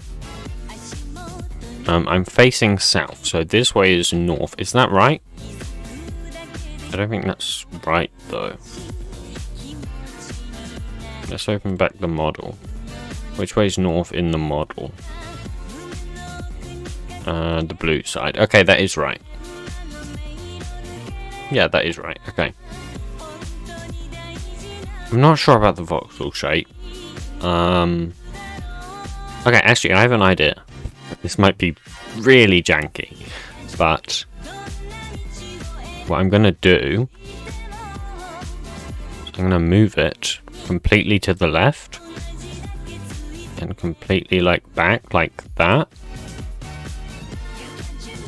because that's how far away it is, isn't it? Oh no. Okay. Oh no. Okay, it's like this.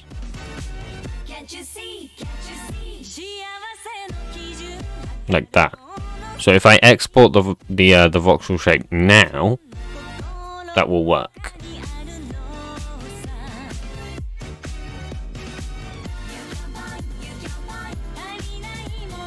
But I'm just trying to figure out how did I do it for the clay alloy furnace. That's what I need to actually figure out here.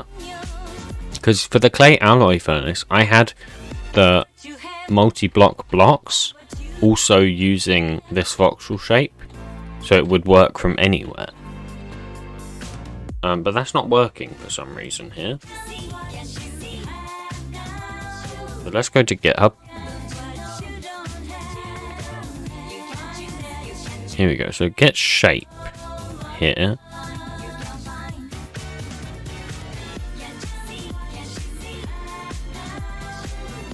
Maybe I do just need to move it to there and it will just work. Maybe? Should we try it?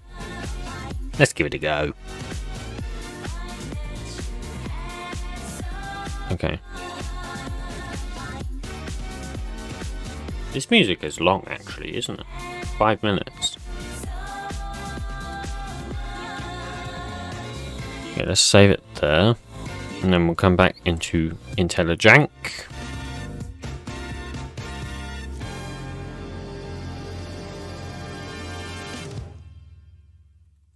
Okay, here we go. So we'll find shape.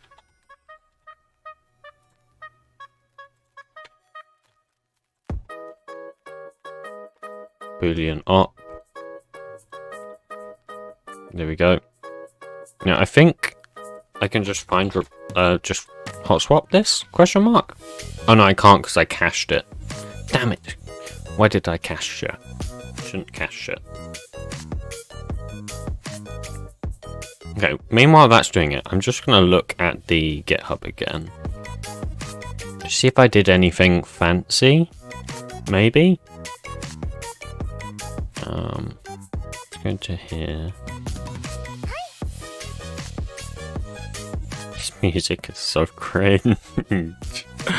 Oh my god. Okay, I didn't do anything fancy in the block entity, but that's kind of expected. I want to look at the multi-block again. No, I didn't do anything fancy here either. No, I can't just put on classic bangers. The stream will get taken down instantly.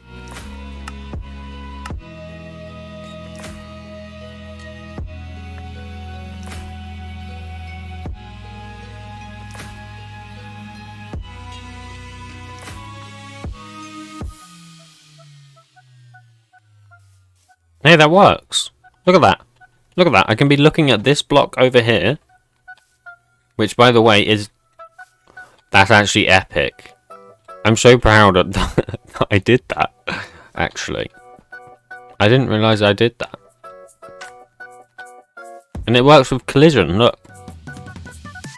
Look at that. That's sick, if you ask me. I think that's pretty sick.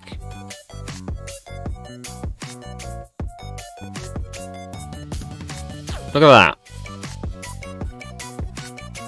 Oh, I need to fix particles. Actually, I have no idea how I do that. How do I fix particles? That's a future me problem. But look at that. And I can click on any of this and it opens the same GUI. Tell me that's not pretty sick. Hey, tell me that's not pretty sick.